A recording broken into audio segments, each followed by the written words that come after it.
Tinakpan nila ng kasinungalingan ang bawat nakaw na halik at perang ninakaw mula sa mana ng aking ina. Habang nagpapakapagod ako sa kusina, nagpapakasarap siya sa kama ng kanyang kabit. Walang kwentang asawa, amoy sibuyas, pamamahiya niya. Ngunit nagkamali sila. Inakala nilang patuloy akong magiging martir, pero babawin ko ang lahat hanggang sa huling sentimo.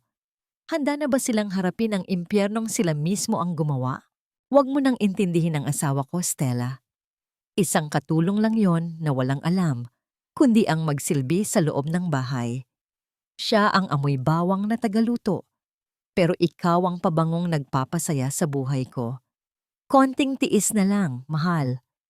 Kapag nakuha ko na ang lahat ng pirma niya, itatapon ko na siya sa kalsada na parang basurang wala ng pakinabang.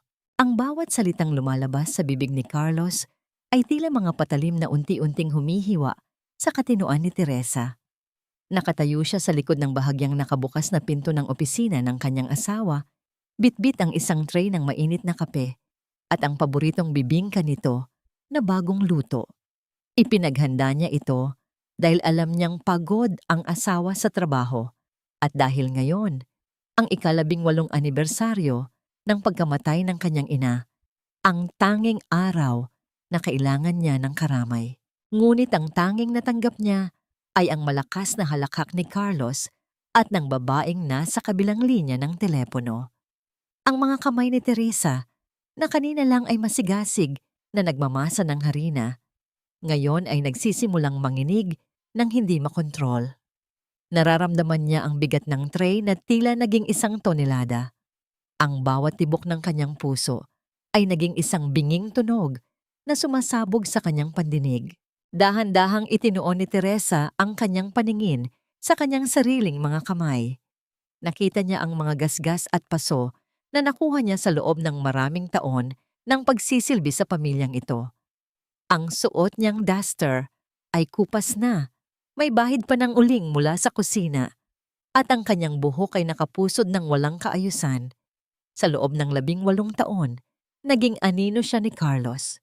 Ibinenta niya ang lupang pamana ng kanyang ina para lamang itayo ang kumpanyang ngayon ay ipinagmamalaki ng kanyang asawa. Ngunit para kay Carlos, siya ay isang katulong lamang, isang amoy bawang na tagaluto. Hindi siya gumalaw, hindi siya sumigaw. Ang sakit na nararamdaman niya ay hindi ang uri ng sakit na naglalabas ng luha. Ito ay ang sakit na tila nagpapatigas sa bawat ugat sa kanyang katawan. Ang kanyang lalamunan ay nanunuyo, at ang bawat hininga niya ay tila may kasamang bubog na sumusugat sa kanyang dibdib. "Oh, nandyan ka na pala." Malamig na boses ni Carlos ang bumasag sa katahimikan nang mapansin niyang nakatayo ang asawa sa pintuan. Agad nitong ibinaba ang telepono at mabilis na nag-iba ang anyo. Ang kaninang malambing na boses ay napalitan ng inis at pandidiri habang nakatingin sa kanyang hitsura. Inilapag ni Teresa ang tray sa mesa nang hindi nagsasalita. Narinig niya ang tunog ng porselana na tumatama sa kahoy, isang malutong na tunog sa gitna ng nakabibinging katahimikan ng silid. "Anong hitsura yan, Teresa? Hindi ka ba marunong mag-ayos bago ka pumasok dito sa opisina ko? Nakakaya kung may makakita sa iyong kliyente. Mukha kang basahan." Reklamo ni Carlos habang binubuksan ang tumpok ng mga papeles sa kanyang mesa. Ni hindi nito tiningnan ang pagkaing maingat na inihanda ng asawa. Imbes na sumagot, ang mga mata ni Teresa ay napunta sa isang bukas na folder sa gilid ng mesa. Doon, nakita niya ang mga dokumentong hindi dapat niya nakita. Isang application para sa mortgage ng kanilang bahay, ang bahay na itinayo sa lupang pag-aari ng kanyang ina. At sa tabi nito ay ang bank statement ng savings account ni Maya, ang kanilang anak. Ang pondong 18 taon niyang pinag-ipunan para sa pag-aaral ng kanyang anak sa kolehiyo ay halos zero na ang balanse. Naramdaman ni Teresa ang paglamig ng kanyang mga dulo ng daliri. Ang mundo niya, na inakala niyang matatag dahil sa kanyang mga sakripisyo, ay gumuho sa isang kisap mata. Ang bawat sentimong pinaghirapan niya Ang bawat pangarap na itinanim niya para sa kanilang anak ay ninanakaw na ng taong pinagkatiwalaan niya ng kanyang buhay. Bakit mo ginagawa ito, Carlos? Ang tanging salitang lumabas sa kanyang tuyong bibig. Mahina ito, halos bulong, ngunit puno ng bigat. Napahinto si Carlos. Sandali itong natigilan, ngunit mabilis ding bumalik ang kanyang pagiging mapagmataas. Para sa negosyo yan, Teresa. Wala kang alam sa mga bagay na ito, kaya huwag mo nang itanong. Magluto ka na lang doon sa kusina. Yun lang naman ang silbi mo, di ba? Tumingin si Teresa ng diretso sa mga mata ng asawa. Sa loob ng mahabang panahon, ang mga matang iyon ang nagbibigay sa kanya ng lakas. Ngunit ngayon, wala na siyang nakikitang pag-ibig, kundi ang isang estrangherong puno ng kasakiman at panlilinlang. Ang katahimikan ni Teresa ay tila isang bagyong nagtitipon ng lakas. Sa loob niya, ang pusong dati ay puno ng pagmamahal ay unti-unting nagiging abo. At mula sa abong yon ay may nabubuong isang malamig at matigas na determinasyon. Tumalikod. Siya nang hindi nagpapaalam. Habang naglalakad siya palabas ng silid, ang bawat hakbang niya sa pasilyo ng kanilang bahay ay tila isang deklarasyon ng digmaan. Ang bawat sulok ng bahay na ito ay may alaala ng kanyang pagiging martir. Ngunit sa bawat hakbang, ang anino ng babaeng sumusunod sa asawa ay unti-unting naglalaho. Pagdating niya sa kusina, nakita niya ang natirang harina sa mesa. Kinuha niya ang isang baso ng tubig at ibinuhos ito sa harina. Pinagmamasdan kung paano ito nagiging malagkit at walang hugis. Parang ang buhay niya sa piling ni Carlos. Kinuha niya ang kanyang lumang cellphone at mabilis na hinanap ang isang numero na matagal na niyang hindi tinatawagan. Isang kaibigan mula sa kanyang nakaraan, bago siya naging isang anino. Attorney Mendoza, gusto ko pong makipagkita, sabi niya. Ang kanyang boses ay hindi na nanginginig. Ito ay tuyo, matatag, at kasing lamig ng yelo.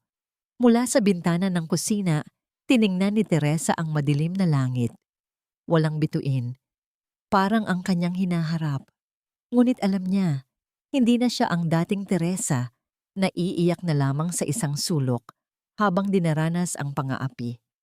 Ang apoy ng katarungan ay nagsimula nang mag-alab sa kanyang dibdib. Napatanong siya sa kanyang sarili sa gitna ng katahimikan. Hanggang kailan mo kayang itago ang iyong mga pangil, Carlos? Dahil kapag nalaman mo kung sino talaga ang kinalaban mo, huli na ang lahat para humingi ka ng tawad. Nakatayo si Teresa sa dilim, nag-iisa ngunit hindi natakot. Ang bawat patak ng ulan na nagsisimulang bumuhos sa labas ay tila sumasabay sa kanyang panata. Panata na babawiin niya ang lahat. Ang kanyang pera, ang kanyang bahay, ang kinabukasan ng kanyang anak, at higit sa lahat, ang kanyang sarili. Huwag kang umasa na may kakampi ka sa pamamahay na ito, Teresa.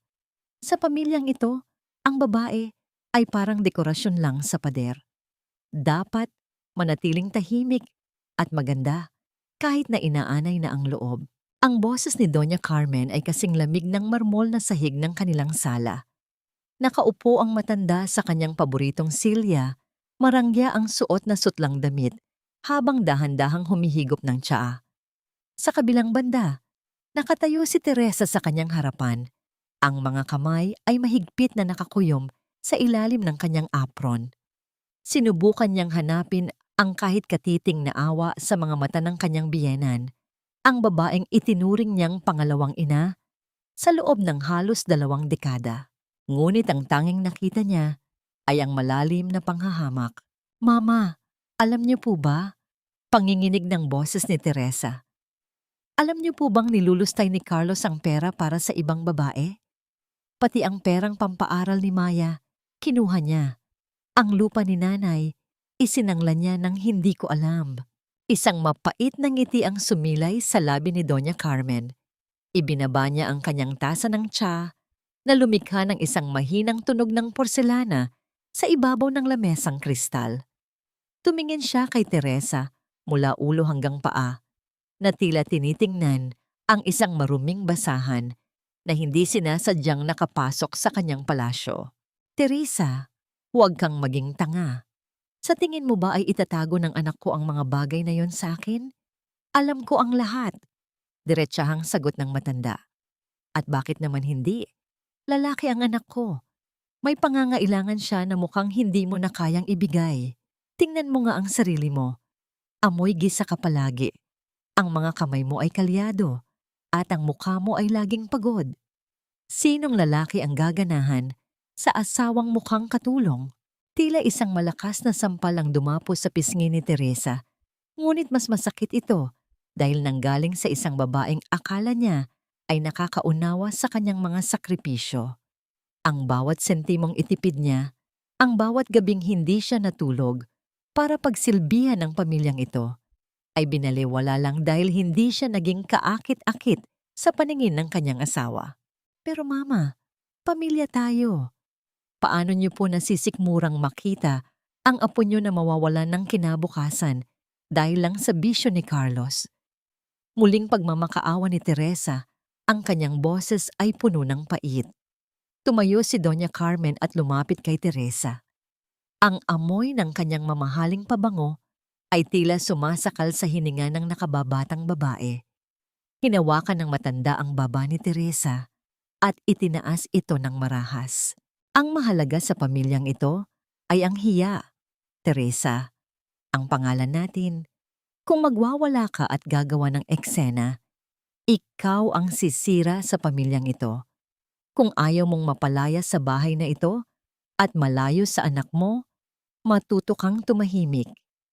Tanggapin mo ang katotohanan na ang isang asawang tulad mo ay madaling palitan, pero ang yaman at pangalan ng mga De Vega ay hindi dapat mabahiran. Binitiwan ni Doña Carmen ang mukha ni Teresa na tila nandidiri. Naglakad ito palayo. Ang bawat tunog ng kanyang sapatos sa sahig ay tila mga pako na ibinabaon sa kabaong ng pag-asa ni Teresa. Naiwang nakatayo ang abang asawa sa gitna ng malawak at marangyang sala na pakiramdam niya ay naging isang napakalaking kulungan. Eksaktong sa sandaling iyon, narinig ni Teresa ang masayang boses ni Maya na papasok sa pinto. Agad niyang pinunasan ang kanyang mga mata at pilit na nag-ukit ng isang ngiti. Hindi pwedeng makita ng kanyang anak ang basag na anyo ng kanyang ina. Mama, look, I got a high score in my pre-calculus exam. Masayang sigaw ni Maya habang ipinapakita ang kanyang papel. Yumakap ang dalagita sa kanyang ina. Ang init ng katawan nito ay sandaling nagpagaan sa nanlalamig na puso ni Teresa. Ngunit habang yakap niya ang anak, ang paningin ni Teresa ay dumaan sa bintana patungo sa garahe. Nakita niya ang sasakyan ni Carlos na bagong dating. Nakita niya ang kanyang asawa na may kinuha mula sa likuran ng sasakyan, isang malaking kahon ng regalo na may kulay gintong laso. Alam ni Teresa na hindi yun para sa kanya at lalong hindi para kay Maya. Congratulations, anak! Proud na proud si Mama sa'yo, bulong ni Teresa habang hinahaplos ang buhok ng anak. Sa kaloob-looban niya, ang takot ay unti-unting napapalitan ng isang madilim na determinasyon. Kung ang pader ng hiya na ipinagmamalaki ni Doña Carmen ang tanging mahalaga sa kanila, doon niya sila sisirain. Nang gabing iyon, habang mahimbing na ang tulog ng lahat, dahan-dahang lumabas si Teresa ng kwarto. Pumunta siya sa garahe at binuksan ang sasakyan ni Carlos. Doon, nakita niya ang kahon ng regalo na naiwan. Binuksan niya ito nang walang tunog. Isang mamahaling kwintas na may pendant na brilyante ang kuminang sa ilalim ng munting ilaw ng sasakyan. May kasama itong card. To my queen, Stella. Can't wait for our new home. Love, Carlos. Ang bawat letra sa card na yon ay tila mga uod na gumagapang sa balat ni Teresa. Hindi na siya umiyak. Ang kanyang mga mata ay nanatiling tuyo at matalas. Kinuha niya ang kanyang cellphone at kinunuman ng larawan ang kwintas at ang card. Ito ang unang bala sa kanyang baril. Habang pabalik siya sa loob ng bahay, Nadaanan niya ang malaking portrait ng pamilya De Vega sa pasilyo. Ang lahat sila ay nakangiti. Si Carlos na mukhang matagumpay, si Doña Carmen na mukhang marangal, at siya, si Teresa, na mukhang isang masunuring asawa. Hinawakan ni Teresa ang ibabaw ng frame. Ang kanyang mga daliri ay dahan-dahang gumuhit sa mukha ni Carlos. Inakala niyo na ang katahimikan ko ay kahinaan. Inakala niyo na dahil wala akong kampi sa bahay na ito, ay wala na akong laban. Bulong niya sa kadiliman. Pero hindi niyo alam, ang pinakamapanganib na kaaway ay ang taong wala nang natira, kundi ang kanyang dignidad. Pumasok siya sa kusina at uminom ng isang basong tubig. Ang bawat lagok ay tila nagpapatatag sa kanyang desisyon. Bukas, hindi na ang martir na si Teresa ang gigising. Bukas, magsisimula na ang dahan-dahang pagguho ng pader na itinayo nila sa ibabaw ng kanyang mga luha. Napatigil siya nang marinig ang isang mahinang kaluskos mula sa itaas. Tila may naglalakad sa pasilyo. Hinintay niya kung sino yon, ngunit ang katahimikan ay muling bumalot sa buong bahay. Sa kabila ng katahimikan, alam ni Teresa na may mga mata pang nagmamasid sa kanya, mga mata na hindi niya inaasahan. Ang bawat ngiti ko ay isang patalim na unti-unting lumulunod sa iyo, Carlos. Hindi mo napapansin, pero sa bawat pagsilbi ko ng paborito mong pagkain, ay unti-unti ko ring hinuhukay ang libingan ng iyong mga kasinungalingan. Nakatayo si Teresa sa harap ng kalan, pinagmamasdan ng kumukulong kare-kare, na kasing kulay ng ginto ang sarsa. Ito ang paboritong putahe ni Carlos. Sa loob ng 18 taon, ang kusinang ito ang naging mundo niya. Ang lugar kung saan ipinadama niya ang kanyang pag-ibig sa pamamagitan ng pagod at pawis. Ngunit ngayong gabi, ang bawat sangkap na inihalo niya ay may kalakip na puot na pilit niyang itinago sa ilalim ng isang maamong mukha. Narinig niya ang pagbukas ng pinto sa sala at ang mabibigat na hakbang ng kanyang asawa. Huminga ng malalim si Teresa, pinakalma ang kanyang puso at isinuot ang maskara ng isang masunurin at mangmang na asawa. Nandiyan ka na pala, Carlos. Tamang-tama. Luto na ang paborito mo. Masayang bati ni Teresa habang naglalakad patungo sa hapagkainan. Hindi siya tiningnan ni Carlos. Inilapag nito ang kanyang mamahaling leather bag sa silya at naupo ng pabagsak. Amoy alak ito at may kasamang kakaibang bango ng babae na pamilyar na kay Teresa, ang amoy ni Stella. Ramdam ni Teresa ang pagbaliktad ng kanyang sikmura, ngunit nanatili ang matamis na ngiti sa kanyang mga labi. Sana ay nagustuhan mo ang pagkain. Mukhang pagod na pagod ka sa opisina, mahal. Malambing na sabi ni Teresa habang nilalagyan ng kanin ang plato ng asawa. Maraming iniisip sa kumpanya, Teresa. Hindi mo maiintindihan. Malaki ang kailangan nating puhunan para sa bagong proyekto at naistress ako kung saan kukuha ng dagdag na pondo. Reklamo ni Carlos bago sumubo ng malaki. Ito na ang pagkakataong hinihintay ni Teresa. Alam niyang kagat na si Carlos sa pain. Alam mo, Carlos, naiisip ko lang. Yung natitirang bahagi ng lupa ni nanay sa probinsya, di ba may titulo na yon sa pangalan ko? Baka pwedeng gamitin nating garantiya para sa loan mo? Gusto ko lang namang makatulong sa'yo para hindi ka na masyadong nahihirapan. Mungkahi ni Teresa sa tono ng isang asawang walang alam sa negosyo at nais lamang maging bayani sa mata ng asawa. Natigilan si Carlos sa pagnguya. Tumingin siya kay Teresa, ang kanyang mga mata ay kumislap sa kasakiman. Talaga? Gagawin mo yun? Siyempre naman, para saan pa ang pagiging mag-asawa natin kung hindi ako tutulong? Basta ang mahalaga, maayos ang kumpanya mo. Ikaw ang bahala sa mga papeles, pipirmahan ko na lang. Sagot ni Teresa, sabay yuko na tila nahihiya. Isang mapanlokong ngiti ang sumilay sa labi ni Carlos. Marahil ay iniisip nito kung gaano kadaling linlangin ang kanyang asawa. Sige, may dala akong mga papeles dito. Initial authorization lang ito para masimulan ang proseso. Mabuti naman at naisipan mo yan, Teresa. Akala ko talaga ay wala kang silbi, kundi ang magluto. Masakit ang mga salitang iyon, tila mga karayom na tumutusok sa kanyang dignidad, ngunit hindi nagpakita ng kahit anong emosyon si Teresa. Kinuha ni Carlos ang ilang pahina ng dokumento mula sa kanyang bag at inilapag sa mesa, sa tabi ng mangkok ng sarsa. Eksaktong sa sandaling iyon, ang cellphone ni Carlos sa ibabaw ng lamesa ay nagsimulang mag-vibrate. Nakita ni Teresa ang pangalang Stella na kumikislap sa screen. Sandali lang, kailangan ko lang sagutin to. Importante. Mabilis na sabi ni Carlos. Tumayo siya at lumayo ng kaunti patungo sa balkonahe. Ang kanyang boses ay biglang naging malambing habang bumubulong sa telepono. Ito na ang sandali. Sa bilis ng kidlat, inilabas ni Teresa ang isang pahina na itinago niya sa ilalim ng kanyang apron, isang pahinang inihanda nila ni Attorney Mendoza. Ito ay isang special power of attorney na nagbibigay sa kanya ng karapatang pamahalaan ang lahat ng cash flow na papasok mula sa garantiyang ibibigay niya. Sa halip na mapunta lang lahat sa kamay ni Carlos, maingat niyang pinalitan ang ikatlong pahina ng dokumento ni Carlos ng kanyang sariling bersyon. Ang pagkakagawa nito ay napakalinis, kasing kulay at kasing tekstura ng orihinal na papel. Narinig ni Teresa ang papalapit na mga hakbang ni Carlos.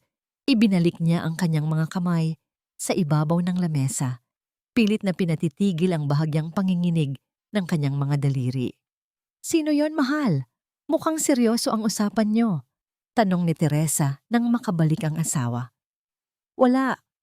Business partner lang. O heto na ang pen. Pirmahan mo na dito sa bandang ibaba." Utos ni Carlos na tila nagmamadali nang matapos ang lahat. Pinanood ni Teresa ang sarili niyang kamay habang dahan-dahang isinusulat ang kanyang pangalan sa ibabaw ng linyang nakalaan. Sa bawat guhit ng ballpen, nararamdaman niya ang bigat ng 18 taon ng pagtitiis.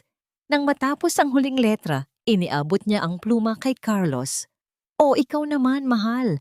Kailangan din ang pirma mo bilang witness at bilang asawa ko," sabi ni Teresa. Hindi na nag-atubili si Carlos, ni hindi nito binasa ang mga nakasulat sa dokumento. Sa isip niya, si Teresa ay ang mangmang na asawang laging sumusunod sa kanya. Mabilis niyang nilagdaan ng papel. Ang kanyang pirma ay malaki at mayabang. Isang pirma na lingid sa kanyang kaalaman ay siyang magiging hatol sa kanyang sariling pagbagsak. "Ayan, tapos na.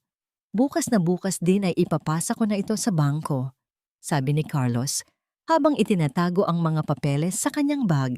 Isang tagumpay ang makikita sa kanyang mukha. Mabuti naman at naging kapaki-pakinabang ka rin sa wakas. Tumayo si Carlos at humalik ng mabilis sa noo ni Teresa bago dumiretso sa kanilang kwarto. Ang halik na yon ay tila isang malansang mantsa na naiiwan sa balat ni Teresa. Nang masiguro niyang nakasara na ang pinto, dahan-dahang kinuha ni Teresa ang isang basang bimpo at marahas na kinuskos ang kanyang noo hanggang sa mamula ito. Naiwan siyang mag-isa sa hapagkainan sa gitna ng mga tira-tirang pagkain at ang amoy ng kare-kare na unti-unti nang lumalamig. Ang bawat tibok ng kanyang puso ay tila isang tambol na naghahanda para sa isang malaking labanan. Tumingin siya sa kanyang mga kamay. Ang mga kamay na kanina lang ay ginagamit niya sa pagmamahal. Ngayon ay naging katuwang na niya sa kanyang paghihiganti. "Nagsisimula pa lang tayo, Carlos," bulong niya sa katahimikan ng gabi.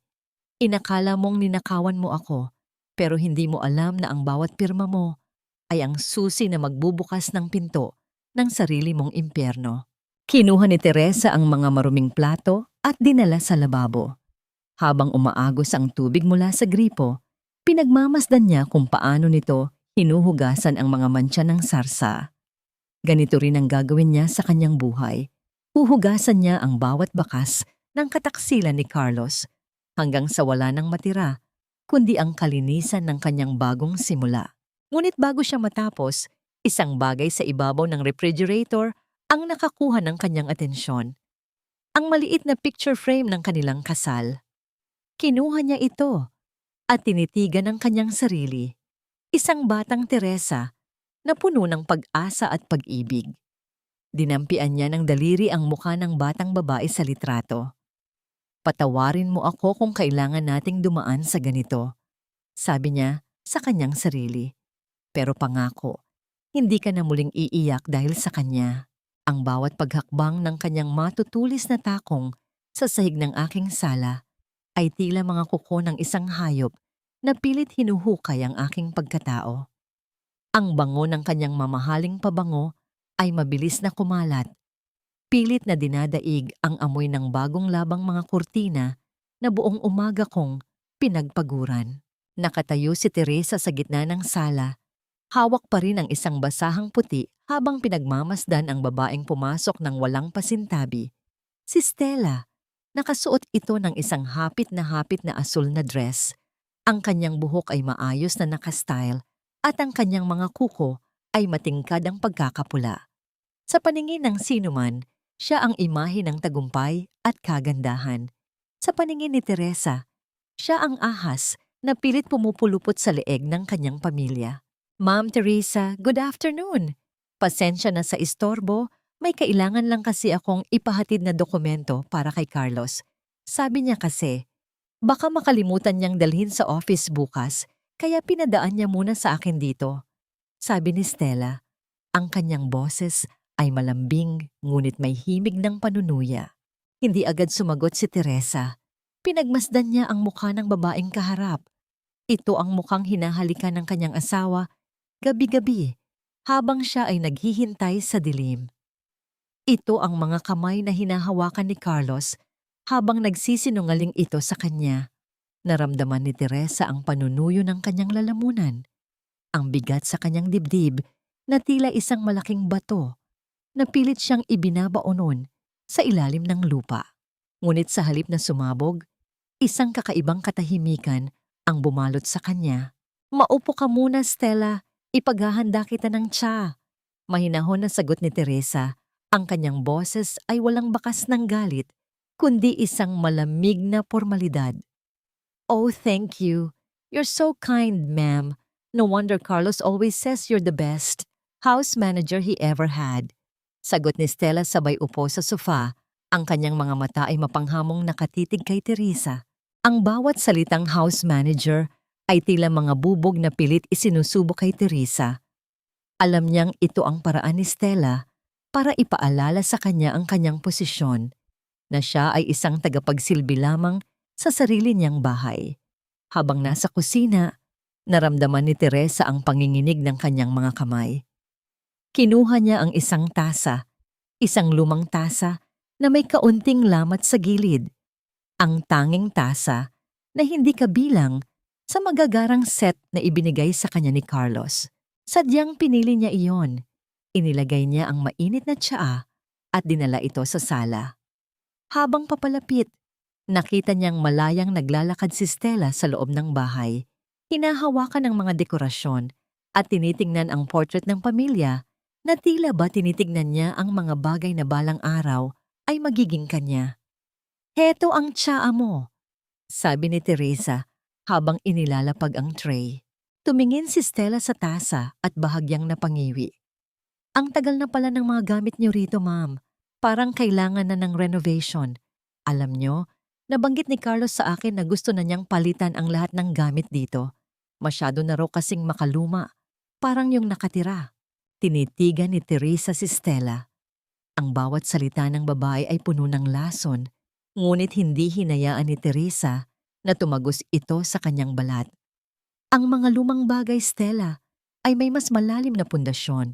Hindi tulad ng mga bagong gamit na maganda lang tignan, pero madaling masira at walang kwento." Ngumiti lang si Stella, isang ngiting puno ng kumpiyansa. "Anyway, kailangan ko palang gumamit ng powder room. Where is it?" Itinuro ni Teresa ang direksyon. Habang nasa loob si Stella, nanatiling nakatayo si Teresa sa gitna ng sala. Naririnig niya ang mahinang pag-agos ng tubig mula sa banyo. Ilang sandali pa ay lumabas na si Stella, bitbit ang kanyang mamahaling bag at handa na ring umalis. "Sige, Ma'am Teresa, alis na ako.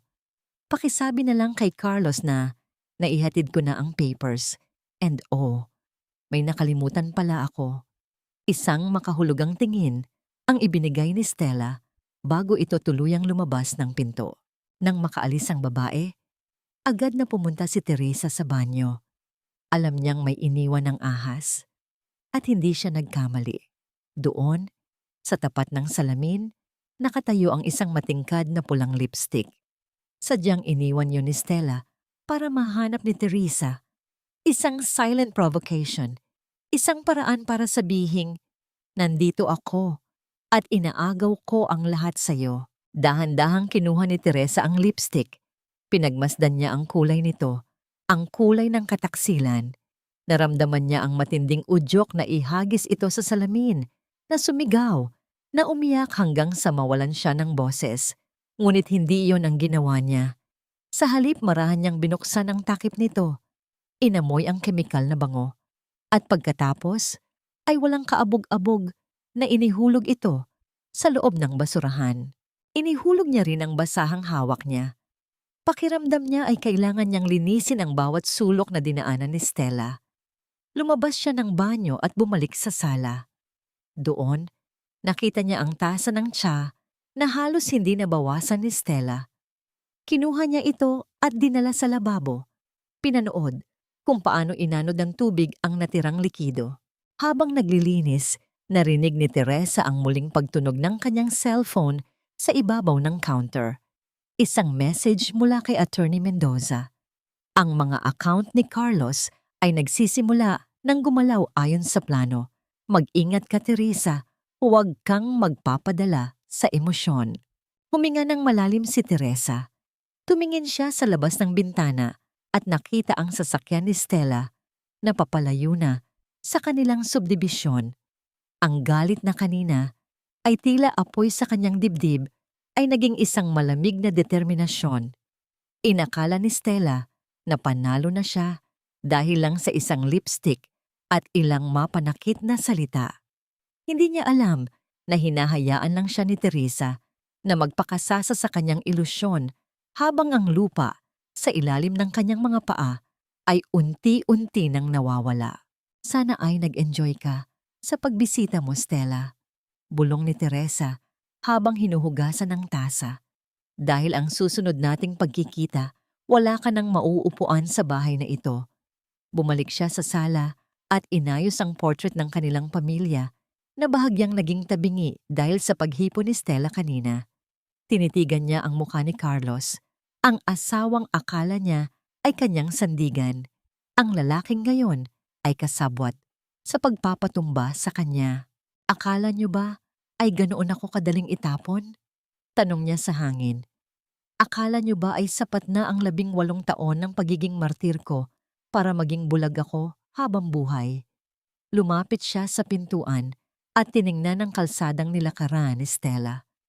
Ang hangin sa labas ay nagsisimula nang lumamig, isang pahiwatig ng papalapit na ulan. Ngunit para kay Teresa, ang bagyong ito ay hindi kailangang katakutan. Siya mismo ang bagyo at wala silang mapagtataguan kapag nagsimula na siyang humagupit.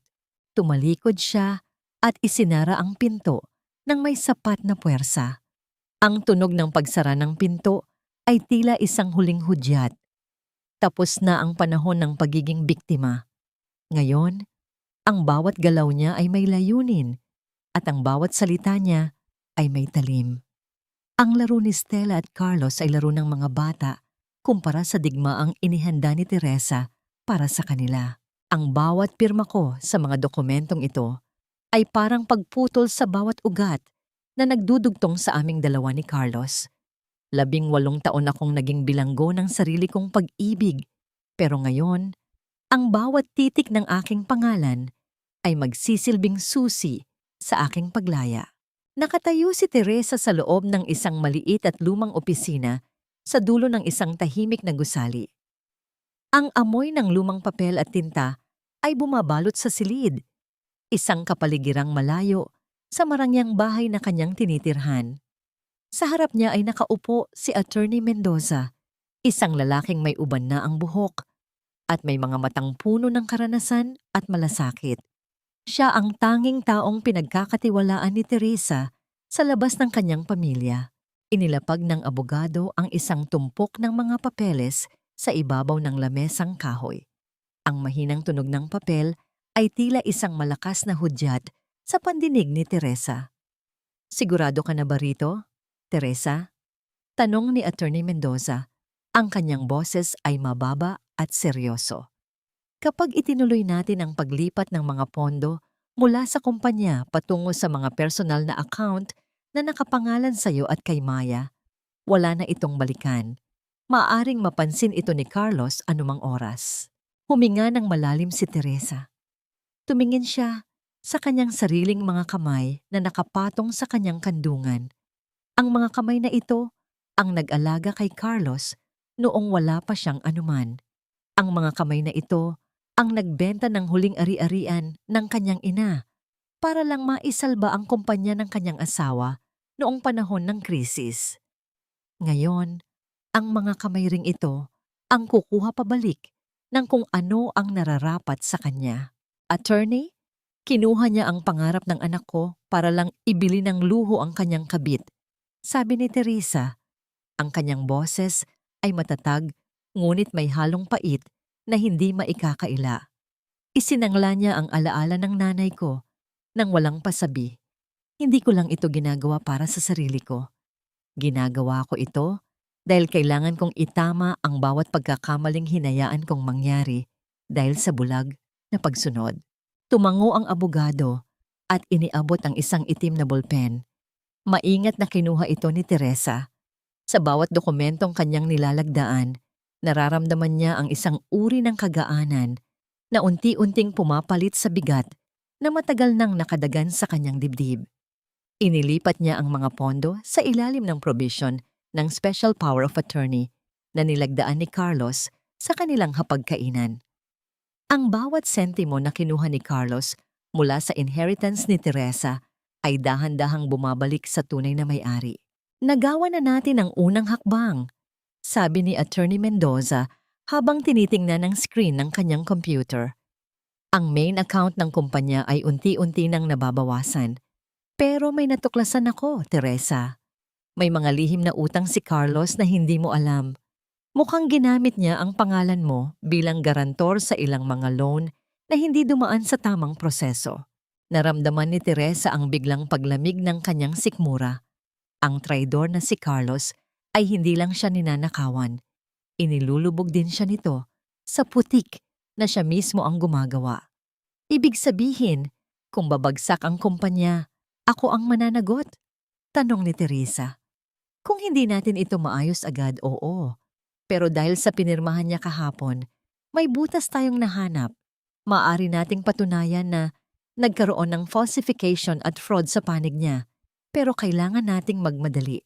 Umalis si Teresa sa opisina ni Attorney Mendoza na tila may daladalang isang mabigat na sikreto na anumang oras ay maaaring sumabog. Pagdating niya sa bahay, sinalubong siya ng katahimikan. Ang bahay na dati ay itinuturing niyang kanlungan ay tila naging isang mapanganib na lugar. Sa loob ng sala, nakita niya si Carlos na nakaupo sa sofa, umiinom ng alak habang nakatitig sa kanyang laptop. Ang asul na liwanag mula sa screen ay nagbibigay ng isang nakakatakot na anyo sa kanyang mukha. "Saan ka galing?" tanong ni Carlos nang hindi tumitingin sa kanya. Ang kanyang boses ay puno ng hinala. "Pumunta lang ako sa palengke, mahal. Bumili ako ng mga kailangan para sa hapunan." Pagsisinungaling ni Teresa, habang mahigpit na hawak ang kanyang bag kung saan nakatago ang mga kopya ng dokumento. Biglang tumayo si Carlos at lumapit sa kanya. Naramdaman ni Teresa ang amoy ng alak at ang aura ng kapangyarihan na laging ginagamit ng lalaki para pasukuin siya. "Bakit parang balisa ka? At bakit hindi mo sinasagot ang mga tawag ko kanina?" tanong ni Carlos habang hinahawakan ng mahigpit ang braso ni Teresa. "Low battery ang cellphone ko, Carlos. Pasensya na," sagot ni Teresa, pilit na hindi ipinapakita ang takot sa kanyang mga mata. Eksaktong sa sandaling iyon, tumunog ang cellphone ni Carlos na nasa ibabaw ng lamesa. Isang notification mula sa bangko, isang alerto tungkol sa isang malaking transfer na naganap sa kanilang corporate account. Nanigas ang buong katawan ni Teresa. Ang tunog ng notification na yon ay tila isang malakas na pagsabog sa gitna ng kanilang usapan.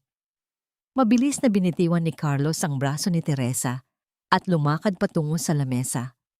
Pinanood ni Teresa ang bawat galaw ng kanyang asawa. Ang kanyang puso ay tumitibay sa bawat segundo ng katahimikan. Nakita niya ang pagkunot ng noo ni Carlos habang binabasa ang screen. Ang kanyang muka ay unti-unting namula sa galit. Ano ito? Sigaw ni Carlos habang ipinapakita ang cellphone kay Teresa. Bakit may nagaganap na transfer mula sa main account ko? Teresa, may kinalaman ka ba rito? Tumingin si Teresa sa asawa. Sa pagkakataong ito, hindi niya ibinaba ang kanyang paningin. Ang takot na kanina ay nagpapanginig sa kanya ay biglang naglaho, napalitan ng isang malamig na kapangyarihan. Ngunit alam niyang hindi pa ito ang tamang panahon para ilabas ang lahat ng kanyang alas. Hindi ko alam ang sinasabi mo, Carlos. Baka may problema lang ang system ng bangko. Mahinahong sagot ni Teresa. Ang kanyang boses ay kasing patag ng isang lawa bago ang bagyo. System error? Halos 5 milyon ang nawawala sa isang click lang. Galit na sabi ni Carlos habang mabilis na dumidial sa kanyang telepono. Kailangan kong makausap ang bank manager ngayon din. Habang abala si Carlos sa pakikipag-usap at pagsigaw sa telepono, dahan-dahang umakyat si Teresa sa itaas. Pagpasok niya sa kanyang silid, isinara niya ang pinto at sumandal dito. Ang kanyang hininga ay gipit at ang kanyang buong katawan ay basang-basa ng malamig na pawis. Alam ni Teresa na nagsisimula na ang tunay na gulo. Ang pader na itinayo ni Carlos sa ibabaw ng kanyang mga luha ay nagsisimula na ring mabitak. Ngunit alam din niya na sa sandaling malaman ni Carlos ang katotohanan, wala nang ligtas na sulok sa bahay na ito para sa kanya. Kinuha ni Teresa ang kanyang cellphone at nag-text kay Attorney Mendoza. Naka-receive siya ng alert, anong gagawin ko? Hindi lumipas ang 1 minuto, sumagot ang abogado. Huwag kang aamin. Panindigan mo ang pagiging walang alam. Darating ang mga tauhan ko dyan bukas para sa inventory ng assets. Manatili kang matatag, Teresa. Malapit na tayong matapos. Narinig ni Teresa ang malakas na kalabog mula sa ibaba. Ang tunog ng isang baso na ibinato sa pader. Ang galit ni Carlos ay umaapaw na. Sa gitna ng dilim ng kanyang silid, niyakap ni Teresa ang kanyang sarili.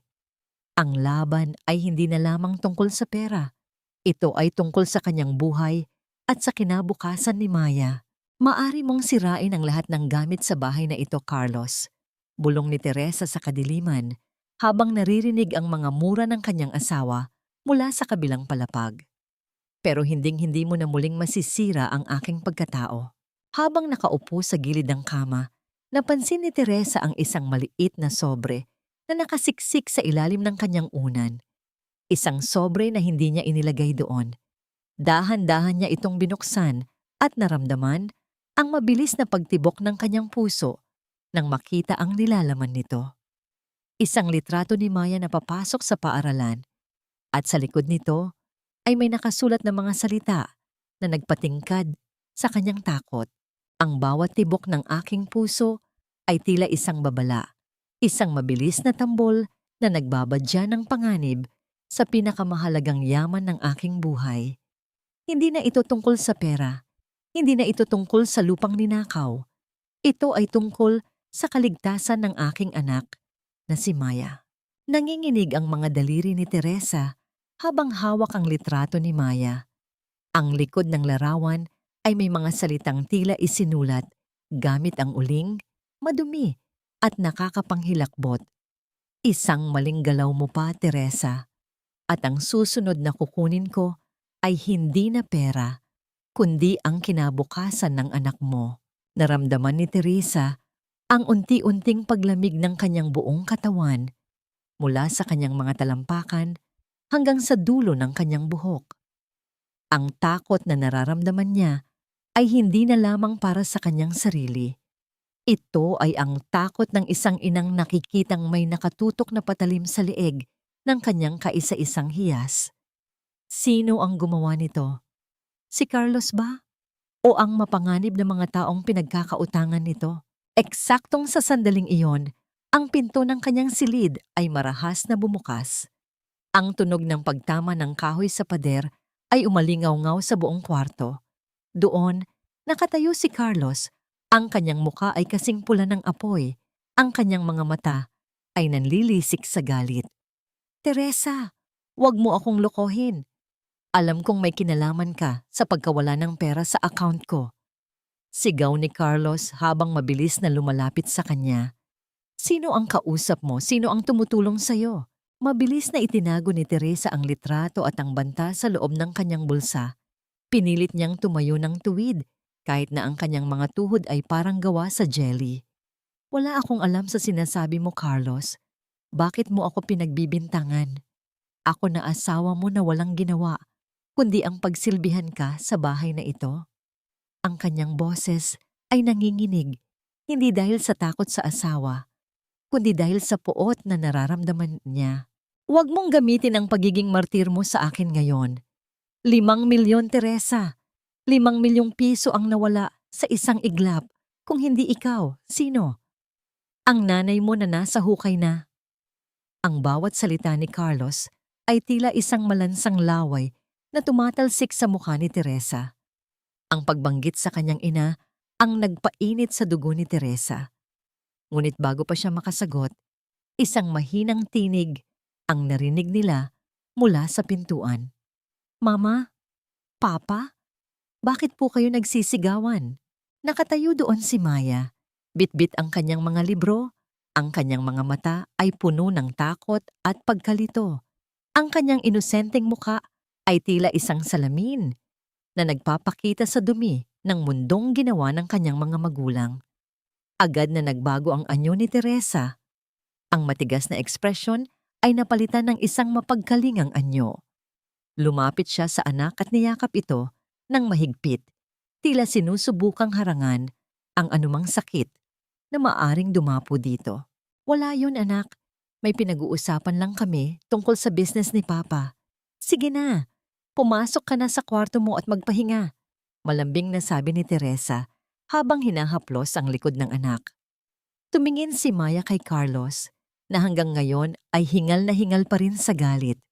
Pagkatapos ay dahan-dahan itong tumango at pumasok sa kanyang silid.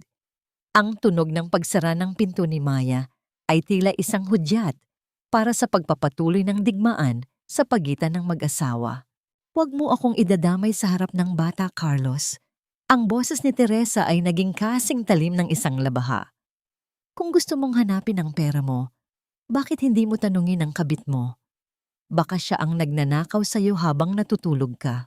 Ang mungkahi ni Teresa ay tila isang mitya na nagpasabog sa natitirang pasensya ni Carlos. Itinaas niya ang kanyang kamay, tila handang saktan ang asawa.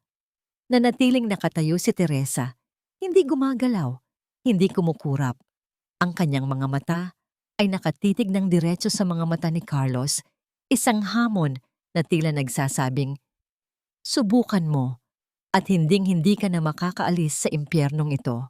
Dahan-dahang ibinaba ni Carlos ang kanyang kamay, hindi dahil sa awa, kundi dahil sa takot, sa kakaibang lamig na nakikita niya sa mga mata ng asawang dati ay kay daling pasukuin. Hahanapin ko ang pera na yon, Teresa. At kapag napatunayan kong ikaw ang may gawa, hinding-hindi ka na makakakita ng sikat ng araw, banta ni Carlos bago lumabas ng silid. Narinig ni Teresa ang mabibigat na hakbang nito pababa ng hagdan. Kasunod ang malakas na pagbagsak ng pinto ng kanilang bahay. Naiwang mag-isa si Teresa sa gitna ng silid. Ang bawat sulok ng bahay ay tila bumubulong ng panganib. Kinuha niya muli ang litrato mula sa kanyang bulsa. Tinitigan niya ang mukha ni Maya. Ang bawat pangarap niya para sa anak ay tila nakataya sa isang mapanganib na sugal. Pumunta siya sa silid ni Maya at dahan-dahang binuksan ang pinto. Nakita niya ang anak na nakaupo sa gilid ng kama, nakatitig sa kawalan. Lumapit si Teresa at naupo sa tabi nito. Kinuha niya ang kamay ng anak at naramdaman ang lamig nito. Anak, kahit anong mangyari, laging tatandaan na mahal ka ni Mama. Poprotektahan kita kahit anong kapalit. Bulong ni Teresa. Mama, may problema ba tayo? Bakit parang laging galit si Papa? At sino po si Stella? Ang tanong ni Maya ay tila 1,000 karayom na tumusok sa puso ni Teresa. Hindi nakapagsalita si Teresa. Ang inosensya ng kanyang anak ay unti-unti nang nababahiran ng dumi ng kataksilan ng kanyang asawa. Paano niya ipapaliwanag sa 18 taong gulang na ang kanyang ama ay isang traidor at ang kanilang buhay ay isang malaking kasinungalingan? Huwag mo na itong isipin, Maya. Mag-focus ka na lang sa graduation mo. Malapit na tayong umalis dito. Malapit na tayong maging malaya. Pangako ni Teresa, habang pilit na pinipigilan ang pagtulo ng kanyang mga luha. Nang makatulog na si Maya, bumalik si Teresa sa kanyang silid at kinuha ang kanyang cellphone. Dinial niya ang numero ng taong hindi niya inaasahang tatawagan sa gitna ng gabi. Attorney Mendoza, may banta sa buhay ng anak ko. Kailangan nating bilisan ang plano. Ngayon din. Habang naghihintay ng sagot, nakarinig si Teresa ng isang mahinang kaluskos mula sa ibaba. Tila may naglalakad sa loob ng bahay, ngunit alam niyang hindi pa bumabalik si Carlos. Dahan-dahan niyang kinuha ang isang mabigat na estatwa mula sa kanyang side table at lumabas ng silid. Ang bawat hakbang niya sa sahig ay walang tunog. Ang kanyang hininga ay gipit. Pagdating niya sa itaas ng hagdan, nakita niya ang isang anino sa sala. Ang anino ay nakatayo sa harap ng portrait ng kanilang pamilya. Isang liwanag mula sa labas ang tumama sa mukha ng estranghero at halos malaglag ang estatwa mula sa mga kamay ni Teresa nang makilala niya kung sino ito. Hindi ito isang magnanakaw. Hindi ito si Carlos. Ito ay ang taong matagal na niyang pinaghihinalaan. Ang taong nagmamay-ari ng mga matang laging nakamasid sa bawat galaw niya. Anong ginagawa mo rito? Ang tanong ni Teresa ay tila isang bulong na puno ng panganib. Ang estranghero ay lumingon ng dahan-dahan, isang mapait na ngiti ang sumilay sa mga labi nito. Nandito ako para tulungan ka, Teresa, o para masiguradong hindi ka makakaalis sa mundong ito ng buhay. Hindi mo ako kailangang katakutan, Teresa. Ako ang nakakaalam ng lahat ng dumi na itinatago ng asawa mo sa ilalim ng engkantadong bahay na ito. At ako rin ang tanging makakasiguro na hindi madadamay si Maya sa apoy na sinimulan ni Carlos. Ang boses na yon ay kasing pamilyar ng bawat umagang nagdaan sa loob ng 20 taon. Ibinaba ni Teresa ang hawak na estatwa. Ang kanyang mga kamay ay nanginginig pa rin habang ang liwanag ng buwan ay tumatama sa mukha ni Mang Simon, ang matapat na driver at kanang kamay ni Carlos. Si Mang Simon, ang taong laging tahimik, ang taong laging nasa likuran, ay narito ngayon sa gitna ng kadiliman, dala ang mga katotohanang mas madilim pa sa gabi. Dahan-dahang ibinaba ni Teresa ang kanyang depensa, ngunit ang kanyang puso ay tila isang ibon na pilit kumakawala sa kanyang dibdib. Ang bawat hininga niya ay gipit, at ang lamig ng gabi ay tila nanunuot sa kanyang mga buto. Isang matinding irony ang bumalot sa kanya. Ang taong pinagkakatiwalaan ni Carlos ay ang siya ring may hawak ng susi sa kanyang pagbagsak. Mang Simon, bakit Dande, bakit? Bakit mo ito ginagawa? Ang tanong ni Teresa ay puno ng pag-aalinlangan. Dahil sa utang na loob ko sa iyong ina, Teresa? Sagot ng matanda. Ang kanyang mga mata ay puno ng lungkot.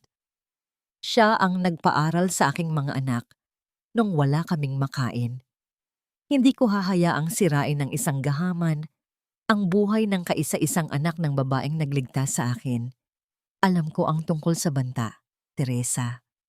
Hindi si Carlos ang nagsulat niyon, kundi ang mga taong pinagkakautangan niya sa sugal.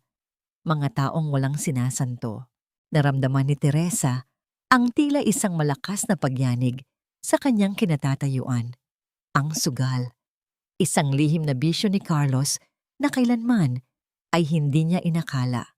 Ang kumpanyang pinaghirapan niya ay hindi lang pala winawaldas para kay Stella, kundi itinatapon din sa mga lamesa ng kasino. Ang bawat sentimong ninakaw sa kanya ay naging mitya ng panganib para kay Maya. Kailangan nating kumilos, Teresa. Pagpapatuloy ni Mang Simon habang iniaabot ang isang maliit na flash drive.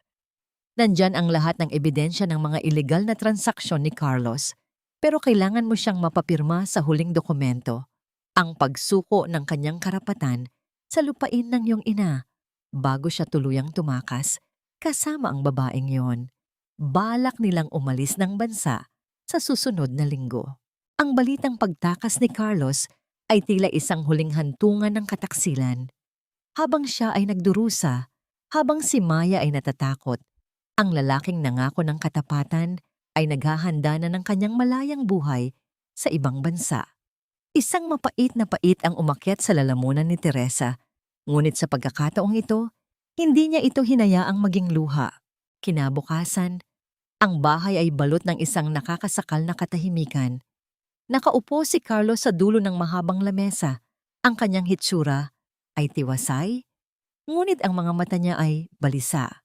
Pinagmamasdan siya ni Teresa habang inilalapag ang isang tasa ng kape, ang kapeng puno ng pag-aalaga, na ngayon ay naging isang instrumento ng panlilinlang. Carlos, mahal na pag-isipan ko na ang tungkol sa pera. Panimula ni Teresa, ang kanyang boses ay malambing, kasing tamis ng asukal na hinalo niya sa kape. Napatingala si Carlos, isang pag-asa ang kumislap sa kanyang mga mata. Ano yon, Teresa? Nahanap mo na ba? Hindi ko alam kung nasaan ang pera, pero may paraan ako para maisalba ang kumpanya. Sabi ni Teresa habang dahan-dahang inilalapag ang isang folder sa harap ng asawa. Pirmahan mo ito. Ito ay ang dokumento para sa mabilis na pagbebenta ng lupa ko sa probinsya. Kapag nabenta natin ito, magkakaroon ka ng puhunan para bayaran ang mga utang at maibalik ang operasyon ng kumpanya. Isang gahaman ng ngiti ang sumilay sa labi ni Carlos. Hindi niya alam na ang dokumentong yon ay hindi pagbebenta, kundi isang deed of absolute transfer na nagbabalik ng lahat ng kontrol ng ari-arian sa pangalan ni Teresa at Maya, na may kasamang waiver ng lahat ng karapatan ni Carlos sa anumang asset ng pamilya. Sigurado ka ba rito, Teresa? Hindi mo na ito mababawi? Tanong ni Carlos. Pilit na itinatago ang excitement sa kanyang boses. Gagawin ko ang lahat para sa pamilya natin, Carlos. Alam mo yan, sagot ni Teresa, habang pinapanood ang bawat galaw ng kamay ni Carlos. Sa bawat titik na isinusulat ni Carlos, nararamdaman ni Teresa ang pagputol ng huling kadena ng kanyang pagkaalipin. Ang tunog ng ballpen sa ibabaw ng papel ay tila isang masayang himig para sa kanya. Nang matapos ang huling pirma, mabilis na kinuha ni Carlos ang folder na tila ba isang gintong nakuha sa putik. Salamat, Teresa. Hindi ko malilimutan ang sakripisyo mo. Sabi ni Carlos bago mabilis na tumayo at lumabas ng bahay, marahil para ibalita ang tagumpay sa kanyang kabit. Nang makaalis si Carlos, gumuho si Teresa sa kanyang silya. Ang bawat himaymay ng kanyang kalamnan ay tila sumigaw sa pagod at tensyon. Ngunit bago pa siya makahinga ng maluwag, tumunog ang kanyang cellphone. Isang unknown number. Nakuha mo na ang gusto mo, Teresa, pero nakalimutan mo yata ang babala ko. Ang anak mo ay kasama ko ngayon. Tila tumigil ang mundo ni Teresa. Mabilis siyang tumakbo patungo sa kwarto ni Maya, ngunit ang pinto ay nakabukas at ang silid ay walang laman. Ang tanging naiwan sa ibabaw ng kama ay ang paboritong scarf ni Maya na may bahid ng dugo. Ang bawat pangarap na binuo ni Teresa sa loob ng isang oras ay naging abo sa isang segundo.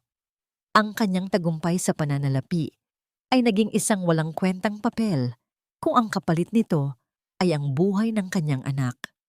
Ang katahimikan ng bahay ay napalitan ng boses ng kanyang sariling konsensya na sumisigaw ng pagsisisi. Maya, anak, ang bulong ni Teresa ay nauwi sa isang mahabang pagsigaw ng sakit na nagmula sa kailaliman ng kanyang kaluluwa. Napatayo si Teresa, ang kanyang mga mata ay nanlilisik sa galit at desperasyon. Hindi na siya ang martir na asawa, hindi na siya ang matalinong negosyante. Siya ay isang inang nawalan ng anak at ang sino mang humarang sa kanyang landas ay madudurog. Mabilis niyang dinial ang numero ni Mang Simon, ngunit ang tanging narinig niya ay ang paulit-ulit na ringtone na tila isang binging pangungutya. Sa gitna ng kanyang pagkataranta, napansin niya ang isang itim na sasakyan na nakaparada sa tapat ng kanilang gate. Isang sasakyang hindi kailanman nagpunta sa kanilang lugar. Dahan-dahang lumabas si Teresa ng bahay, ang kanyang mga kamay ay nakakuyom hanggang sa pumasok ang kanyang mga kuko sa kanyang palad. Habang papalapit siya sa sasakyan, bumukas ang bintana nito at isang mukhang hindi niya inaasahan ang sumilip sa kanya. Sumakay ka na, Teresa. Kung gusto mong makitang buhay ang anak mo, kailangan nating sundan ang asawa mo bago niya ibigay ang lahat sa mga maling tao. Ang tanong na naiwan sa isip ni Teresa habang humaharurot ang sasakyan, sino ba talaga ang kakampi at sino ang kaaway sa larong ito na siya mismo ang nagmula? Ang bawat patak ng luha na dumadaloy sa aking pisngi ay tila kumukulong asupre na tumutupok sa aking pag-asa. Masasaktan ko ang aking asawa, mawawala ang aking yaman, ngunit huwag na huwag lang ang aking anak. Dahil sa sandaling mawala si Maya, mawawala na rin ng dahilan ang aking hininga. Mabilis na sumakay si Teresa sa loob ng itim na sasakyan. Doon, nakita niya si Sofia, ang matalinong associate ni Attorney Mendoza na madalas niyang makita sa opisina. Ang seryosong mukha ni Sofia ay sapat na upang malaman ni Teresa na hindi ito isang laro. Ang lamig ng aircon sa loob ng sasakyan ay tila nanunuot sa kanyang mga buto. Ngunit ang apoy ng kaba sa kanyang dibdib ay hindi kayang palamigin ng anuman. Sofia, nasaan ang anak ko? Anong kinalaman ni Carlos sa pagkawala ni Maya? Ang tanong ni Teresa ay puno ng desperasyon. Ang kanyang mga kamay ay mahigpit na nakahawak sa laylayan ng kanyang damit. Teresa, makinig ka ng mabuti. Simula ni Sofia habang mabilis na pinaandar ang sasakyan. Ang tunog ng makina ay tila isang mahinang huni na nagbabadya ng panganib. Hindi alam ni Carlos na si Stella ay hindi lang basta-basta sekretarya. Siya ay nagtatrabaho para sa isang sindikato ng illegal lending. Ginamit nila si Carlos para makuha ang mga ari-arian mo, pero dahil sa mga ginawa mong paglipat ng pondo, naging agresibo sila. Ginamit nila si Maya para pilitin si Carlos na ibigay ang lahat ng dokumentong kapipirma mo lang. Naramdaman ni Teresa ang tila isang malakas na dagok sa kanyang sikmura. Ang kanyang asawa, sa kanyang kabobohan at kasakiman, ay dinala ang panganib sa loob ng kanilang tahanan. Ang bawat sentimong pinaghirapan ni Teresa ay naging mitya ng kapahamakan ng kanyang sariling anak. Ibig mong sabihin, ibibigay ni Carlos ang mga papeles kapalit ni Maya? Tanong ni Teresa. Ang kanyang boses ay halos mawala. Iyon ang akala niya, sagot ni Sofia habang matalas ang tingin sa kalsada. Pero kilala namin ang mga taong iyon. Kapag nakuha na nila ang pirma at ang lupa, wala na silang balak na ibalik si Maya ng buhay. Ituturing nilang testigo ang anak mo sa kanilang mga ilegal na gawain. Ang bawat salita ni Sofia ay tila mga bubog na isinusubo kay Teresa. Hindi na niya maramdaman ang kanyang sariling katawan. Ang tanging naririnig niya ay ang mabilis na tibok ng kanyang puso na tila isang tambol ng kamatayan. Ang kalsada ay tila naging isang mahabang pasilyo ng impyerno na walang katapusan. Sundan natin ang sasakyan ni Carlos. Naka-install ang GPS tracker sa SUV niya. Salamat kay Mang Simon, sabi ni Sofia. Habang bumibilis ang takbo ng sasakyan, pinagmamasdan ni Teresa ang mga bahay at punong nadadaanan nila. Lahat ay tila lumalabo, Tila isang panaginip na nais niyang gisingan. Naisip niya si Maya, ang kanyang munting anghel na walang kaalam-alam sa dumi ng mundong kinabibilangan ng kanyang ama. Naalala niya ang bawat yakap, ang bawat tawa, at ang pangako niyang poprotektahan ito hanggang sa huli. Patawarin mo ako, Maya, bulong ni Teresa sa hangin. Patawarin mo si Mama dahil naging bulag ako sa loob ng maraming taon. Narating nila ang isang liblib na rest house sa Antipolo. Ang lugar ay napapalibutan ng matatayog na puno at makapal na damo. Ang kadiliman ay tila isang kumot na nagtatago ng mga lihim na hindi nais mabunyag. Nakita nila ang SUV ni Carlos na nakaparada sa tapat ng isang lumang gate na gawa sa kinakalawang na bakal. Ang tunog ng mga kuliglig sa paligid ay tila isang nakakatakot na orkestra na naghihintay sa susunod na mangyayari. Dito lang tayo, Teresa. Huwag kang lalabas hanggat hindi ko sinasabi. Utos ni Sofia habang kumukuha ng radyo at baril mula sa ilalim ng upuan. Ngunit hindi makapaghintay si Teresa. Ang boses ng kanyang pagiging ina ay mas malakas kaysa sa anumang utos. Nang makita niya si Carlos na pababa ng sasakyan, bitbit ang folder na puno ng mga dokumento, naramdaman ni Teresa ang isang uri ng lakas na hindi niya inakalang taglay niya. Dahan-dahan niyang binuksan ang pinto ng sasakyan nang walang anumang tunog. Ang bawat hakbang niya sa tuyong dahon ay tila isang panalangin na huwag siyang marinig ng sinuman. Mula sa malayo, nakita ni Teresa ang isang babaeng nakatayo sa balkonahe ng rest house. Si Stella, ngunit hindi na ito ang mapang-akit na babaeng nakita niya sa kanyang sala. Ang mukha nito ay puno ng kalupitan at ang kanyang mga mata ay walang anumang bakas ng pag-ibig para kay Carlos. Sa tabi niya ay dalawang lalaking may bitbit na baril at sa isang sulok, nakita ni Teresa ang isang maliit na figura na nakagapos at may busal sa bibig. Si Maya. Ang puso ni Teresa ay tila sumabog sa galit at awa. Ang kanyang anak ay nakaupo sa malamig na sahig. Ang kanyang mga mata ay puno ng luha at takot. Ang bawat paghikbi ni Maya na hindi naririnig ay tila isang sigaw na sumusugat sa kaluluwa ni Teresa. Ito na ang mga papeles, Stella. Ibalik mo na ang anak ko. Sigaw ni Carlos. Ang kanyang boses ay nanginginig sa takot at pag-aalinlangan. Tumawa ng malakas si Stella. Isang tunog na kasing talim ng isang kutsilyo sa gitna ng katahimikan ng gabi. Ang tanga mo talaga, Carlos. Inakala mo bang sapat na ang mga papel na ito para bayaran ang lahat ng utang mo? Ang mga papel na ito ay para sa akin. Pero ang anak mo ay pambayad sa mga boss ko para sa lahat ng abalang idinulot mo. Nakita ni Teresa ang pagbagsak ng balikat ni Carlos. Ang katotohanan ay tila isang malakas na sampal na gumising sa kanya mula sa kanyang kahibangan.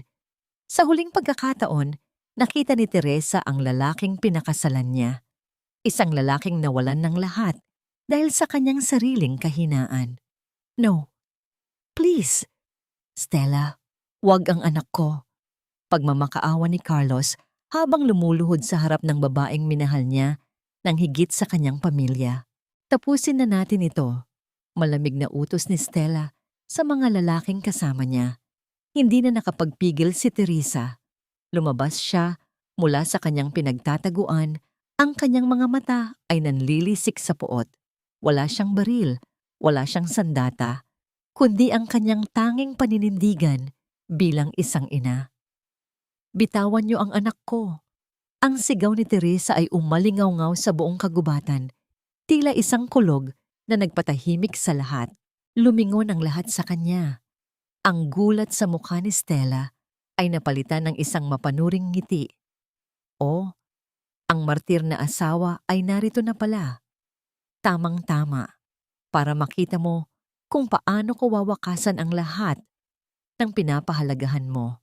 Itinaas ng isa sa mga lalaki ang kanyang baril at itinutok ito ng direkta sa dibdib ni Teresa. Naririnig ni Teresa ang kanyang sariling mabilis na paghinga. Ang bawat segundo ay tila tumatagal ng habambuhay. Ngunit bago pa man makapindot ng gatilyo ang lalaki, isang malakas na tunog ang nagmula sa likuran ng rest house. Isang pagsabog ng liwanag at ingay na hindi inaasahan ng sinuman. Ang katahimikan ng gabi ay tuluyang naglaho, napalitan ng kaguluhan at takot. Sa gitna ng usok at sigawan, naramdaman ni Teresa ang isang pagkakataon. Tumakbo siya patungo kay Maya nang walang pag-aalinlangan, kahit na ang mga bala ay nagsisimulang lumipad sa paligid. "Anak, Mama's here!" Sigaw ni Teresa habang sinusubukang kalasin ang mga tali ni Maya. Ngunit sa gitna ng kanyang pagmamadali, naramdaman niya ang isang matigas na bagay na tumama sa kanyang likuran. Paglingon niya, nakita niya si Stella. May hawak na isang piraso ng kahoy. Ang kanyang mukha ay puno ng galit na hindi mailarawan. "Hindi ka aalis dito ng buhay, Teresa." Ang sigaw ni Stella ay tila isang sumpang binitawan sa gitna ng digmaan. Nagpambuno ang dalawang babae sa ibabaw ng maruming sahig. Ang bawat kalmot, ang bawat suntok ay puno ng 18 taon ng naipong pait at selos. Ngunit sa pagkakataong ito, si Teresa ay hindi nalalaban para sa isang asawa. Lalaban siya para sa kinabukasan ng kanyang anak. Isang malakas na putok ang muling narinig, na sinundan ng isang nakabibinging katahimikan. Napatigil ang lahat. Dahan-dahang tumingin si Teresa sa kanyang paligid at ang nakita niya ay isang bagay na hinding-hindi niya malilimutan habang buhay. Ang matalim na tunog ng putok ay tila humati sa langit ng Antipolo, na sinundan ng isang nakabibinging katahimikan na mas masakit pa sa anumang ingay. Sa loob ng ilang segundo, tumigil ang pag-ikot ng mundo ni Teresa. Ang amoy ng pulbura ay humalo sa malamig na simoy ng hangin, isang paalala na ang kamatayan ay dumaan sa kanilang harapan. Dahan-dahang napako ang paningin ni Teresa kay Carlos. Nakatayo ang kanyang asawa sa pagitan nila ni Maya. Ang kanyang katawan ay bahagyang nakakiling at ang kanyang mga mata ay nananatiling nakapako sa anak. Isang mantsa ng pulang likido ang unti-unting kumalat sa puting tela ng kanyang mamahaling polo. Isang mantsa na kasing kulay ng kataksilang ginawa niya. Ngunit sa pagkakataong ito ay mantsa ng kanyang huling sakripisyo. "Carlos!" Ang sigaw ni Teresa ay hindi nagmula sa kanyang lalamunan, kundi sa kailaliman ng kanyang kaluluwa. Bumagsak si Carlos sa malamig at maduming semento. Ang tunog ng kanyang katawan na tumama sa sahig ay tila isang huling hudyat ng pagtatapos. Sa kabilang banda, si Stella ay nakatayo pa rin. Ang kanyang mga kamay ay nanginginig habang hawak ang baril. Ang kanyang mukha ay puno ng lito at takot. Hindi niya inakalang haharang si Carlos. Hindi niya inakalang ang lalaking paulit-ulit niyang minanipula ay may natitira pang katiting na dangal para ibuwis ang buhay para sa pamilya. "Hindi ko sinasadya." "Carlos, bakit ka humarang?" Ang boses ni Stella ay gipit, tila isang nasirang plaka sa gitna ng kaguluhan. Bago pa makakilos muli si Stella, ang paligid ay nabalot ng asul at pulang ilaw. Ang tunog ng mga sirena ay umalingaw-ngaw mula sa ibaba ng burol, at ang mga hakbang ng mga awtoridad ay mabilis na lumapit. Si Sofia, kasama ang mga pulis, ay pumasok sa loob ng rest house na may dalang mga sandata at determinasyon. "Ibagsak ang baril, pulis ito!" Ang utos na yon ay tila isang pader na hindi matitibag. Binitawan ni Stella ang sandata. Ang tunog ng bakal na tumama sa semento ay hudyat ng kanyang pagbagsak. Mabilis siyang pinalibutan ng mga pulis, ngunit hindi na yon tiningnan ni Teresa. Sa mga sandaling iyon, wala siyang ibang nakikita kundi ang kanyang anak. Tumakbo si Teresa patungo kay Maya. Ang bawat hakbang niya ay puno ng panalangin. Gamit ang kanyang sariling mga kamay, pilit niyang kinalas ang mga lubid na nakagapos sa maliit na katawan ng anak. Hindi niya alintana ang hapdi ng lubid sa kanyang sariling balat o ang mga kalyo na nakuha niya sa loob ng maraming taon ng pagtatrabaho sa kusina. Nang matanggal ang busal sa bibig ni Maya, ang tanging narinig ni Teresa ay ang pinakamasakit na tunog sa mundo, ang iyak ng isang bata na nawalan ng katiwasayan. "Mama! Mama! Natatakot ako." Ang boses ni Maya ay basag, puno ng panginginig. "Nandito na si Mama, anak. Hindi ka na nila masasaktan. Pangako, hinding-hindi ka na nila mahahawakan." Bulong ni Teresa habang niyayakap ang anak ng ganoon kahigpit. Tila sinusubukan niyang ibalik ang lahat ng piraso ng pagkatao ni Maya na nawasak ng gabing ito. Ngunit sa gitna ng kanilang pagyakap, dahan-dahang lumapit si Teresa sa kinaroroonan ni Carlos. Nakahiga ang kanyang asawa, ang paghinga ay mababaw at gipit. Lumuhod si Teresa sa tabi nito, ang kanyang mga kamay ay puno pa rin ng alikabok at luha. Tumingin si Carlos sa kanya. Ang kanyang mga mata ay wala ng bahid ng kayabangan o panlilinlang, kundi isang malalim na pagsisisi na hindi na kailangan pang bigkasin. "Teresa, Maya, patawad." Ang boses ni Carlos ay halos isang bulong na lamang na pilit na lumalabas sa gitna ng kanyang nanghihinang katawan. Isang maliit na bagay lang ang nagawa kong tama. Hindi alam ni Teresa kung ano ang mararamdaman. Ang galit na itinago niya sa loob ng maraming buwan ay tila nakikipagbuno sa awa na nararamdaman niya para sa lalaking naging bahagi ng kanyang buhay sa loob ng 18 taon. Hindi niya masabing pinatawad na niya ito, ngunit sa harap ng kamatayan, ang huling sakripisyo ni Carlos ay tila isang maliit na tulay patungo sa kapayapaan. Mabilis na dumating ang mga medic at isinakay si Carlos sa stretcher. Pinanood ni Teresa kung paano isinakay ang kanyang asawa sa ambulansya, ang tunog ng makina at ang mga nagmamadaling boses ng mga nurse ay naging isang malabong ingay sa kanyang pandinig. Sa kabilang panig, nakita niya si Stella na pilit na isinasakay sa patrol car. Ang kanyang dating magandang mukha ay balot na ng kahihiyan at desperasyon.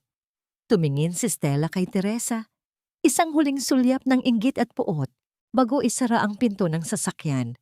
"Tapos na ang lahat, Teresa," sabi ni Sofia habang inilalagay ang isang kumot sa balikat ni Teresa. "Nasa amin na ang mga ebidensya. Ang sindikatong kinabibilangan ni Stella ay nabuwag na at ang kumpanya ni Carlos ay nasa ilalim na ng iyong pangalan ayon sa mga huling dokumentong nilagdaan niya." Ngunit habang nakatayo si Teresa sa gitna ng nagaganap na investigasyon, naramdaman niya ang isang kakaibang pakiramdam. Tumingin siya sa kanyang mga kamay. Ang mga kamay na pilit na nagligtas sa kanyang anak, ang mga kamay na pilit na bumuo ng isang bagong simula. Sa kabila ng tagumpay sa batas at pananalapi, ang bawat himaymay ng kanyang puso ay tila may kulang pa rin. Tawag ni Maya na nakahawak sa laylayan ng kanyang damit. "Pupunta ba tayo sa hospital? Maayos ba si Papa?" Hindi agad nakasagot si Teresa. Ang tanong ng kanyang anak ay isang paalala na ang mga sugat ng pamilya ay hindi ganoon kadaling hilumin ng mga papeles ng kumpanya o ng pagpapakulong sa mga kaaway. Tumingin siya sa kadiliman ng Antipolo, sa mga ilaw ng Maynila sa ibaba na tila mga bituin na bumagsak sa lupa. "Pupunta tayo sa hospital, anak. Pero pagkatapos noon, magsisimula tayo ng bago. Isang buhay na wala ng takot," sabi ni Teresa. Ang kanyang boses ay puno ng isang bagong uri ng katatagan. Habang papalayo ang kanilang sasakyan sa lugar ng krimen, napansin ni Teresa ang isang folder na naiwan sa upuan. Ang folder na naglalaman ng Deed of Absolute Transfer na pinirmahan ni Carlos kanina. Dahan-dahan niya itong binuksan. Sa likod ng huling pahina, may isang sulat kamay na hindi niya napansin kanina. Maliit na sulat, halatang isinulat ng may pagmamadali bago sila dumating sa Antipolo. "Teresa, alam kong huli na ang lahat. Alam kong hindi sapat ang perang ito para pambayad sa sakit na ibinigay ko. Pero sa ilalim ng aking opisina, sa likod ng lumang portrait ng iyong ina, may isang susi. Iyon ang susi sa tunay na yaman na itinago ko. Hindi para sa akin, kundi para sa'yo. Patawarin mo ako. Napakunot ang noo ni Teresa. Isang susi, isang tunay na yaman. Ang akala niyang katapusan ng laban ay tila isang simula lamang ng isang bagong misteryo. At sa gitna ng pagod at sakit, naramdaman ni Teresa ang muling pagbilis ng kanyang tibok ng puso. Hindi pa pala tapos ang mga lihim ni Carlos. Ang amoy ng ospital ay hindi amoy ng paggaling, kundi amoy ng mga panalangin huli na ang lahat. Sa bawat paghinga ng makinang nagpapanatili sa buhay ni Carlos, nararamdaman ko ang bigat ng isang kahapon na pilit kong tinatakasan. Ngunit heto ako, nakatitig sa lalaking naging dahilan ng aking impyerno at ngayon ay naging tanging pananggalang ng aking anak. Nakatayo si Teresa sa likod ng makapal na salamin ng intensive care unit. Ang puting liwanag ng silid ay tila nagpapakita sa bawat lamat ng kanyang pagkatao. Sa loob, ang katawan ni Carlos ay napapalibutan ng mga tubo at kable, isang anino ng dating makapangyarihan at mayabang na lalaki. Sa tabi niya, si Maya ay mahimbing na natutulog sa silya ng hallway, yakap ang kumot na ibinigay ng mga nurse. Ang katahimikan ng pasilyo ay tila isang binging pangungutya sa kaguluhan ng kanyang isip. Kasalanan mo ito. Kung hindi dahil sa kamalditahan mo, hindi mag-aagaw buhay ang anak ko. Ang boses ni Doña Carmen ay tila isang matalim na kidlat na bumutas sa katahimikan. Naglalakad ang matanda patungo sa kanya. Ang kanyang mukha ay balot ng puot at ang kanyang mga daliri ay nanginginig sa galit. Hindi na ito ang marangal na matriarka. Siya ay isang sugatang hayop na naghahanap ng masisisi. Mama, please! Hindi ito ang oras para magkasigawan tayo. Mahinahon, ngunit matatag na sagot ni Teresa. Hindi siya lumingon. Ang kanyang paningin ay nanatiling nakapako sa duguang benda sa dibdib ni Carlos. Huwag mo akong tawaging mama. Ikaw ang nagtulak sa kanya sa panganib. Ninakawan mo siya ng pera, winasak mo ang dangal niya, at ngayon, gusto mo siyang mamatay para makuha mo ang lahat. Isang malakas na sampal ang muntik nang dumapos sa pisngi ni Teresa, ngunit mabilis niyang nahuli ang pulso ng matanda. Tinitigan ni Teresa ang kanyang biyenan ng diretso sa mga mata. Wala nang takot, wala nang pag-aalinlangan. Ang anak niyo ang nagnakaw sa akin, Doña Carmen. Ang anak niyo ang naglagay sa panganib kay Maya. At ang anak niyo rin ang nagpasya na harangin ang balang dapat ay para sa akin o sa apo niyo. Kung may dapat kayong sisihin, tingnan niyo ang sarili niyo sa salamin dahil sa pagkonsinti niyo sa kanyang mga bisyo. Binitiwan ni Teresa ang kamay ng matanda nang may pandidiri. Iniwan niya itong nakatulala sa gitna ng hallway at dahan-dahang lumabas ng ospital. May isang bagay na mas mahalaga siyang kailangang gawin. Ang susi. Ang lihim na iniwan ni Carlos sa likod ng portrait ng kanyang ina. Habang nagmamaneho pabalik sa kanilang abandonadong mansyon, ang bawat kanto ng kalsada ay tila nagbabalik ng mga alaala. Ang bahay na dati ay puno ng pangarap, ay tila isang malaking nitsyo sa ilalim ng madilim na langit. Pagpasok niya, ang amoy ng alikabok at ang lamig ng gabi ang sumalubong sa kanya. Hindi siya nagbukas ng malakas na ilaw, sapat na ang liwanag ng kanyang flashlight. Umakyat siya sa ikalawang palapag, patungo sa opisina ni Carlos. Ang bawat hakbang niya sa kahoy na sahig ay lumilikha ng isang malungkot na tunog na tila naglalakad sa ibabaw ng mga tuyong buto. Pagdating sa tapat ng portrait ng kanyang ina, ang larawang tanging nagpapaalala sa kanya ng tunay na pag-ibig, napatigil si Teresa. Hinawakan niya ang gintong frame. Dito nagsimula ang lahat. Ang lupang pundasyon ng kayamanan ni Carlos ay galing sa babaeng ito. Dahan-dahan niyang inalis ang portrait mula sa pader. Sa likod nito, may isang maliit na butas na natatakpan ng isang manipis na bakal. Gamit ang susi na nakuha niya sa folder, naramdaman ni Teresa ang pag-ikot ng mekanismo. Isang mahinang tunog ng pagbukas ang narinig niya sa katahimikan ng silid. Sa loob ng maliit na vault, walang ginto. Walang tumpok ng pera. Ang tanging naroon ay isang makapal na asul na notebook at isang digital recorder. Kinuha ni Teresa ang notebook at binuksan ito. Ang mga pahina ay puno ng sulat kamay ni Carlos, hindi ang sulat ng isang negosyante, kundi ang sulat ng isang taong unti-unting nilalamon ng konsensya. Binuksan ni Teresa ang recorder. Ang boses ni Carlos ay mahina, tila nagmumula sa isang madilim na balon. Teresa, kung naririnig mo ito, marahil ay wala na ako, o marahil ay natagpuan mo na ang lakas na iwan ako. Patawarin mo ako. Hindi ko lang ninakaw ang pera mo. Ninakaw ko ang pagkatao mo. Pero ang hindi mo alam, si Stella. Hindi siya aksidente.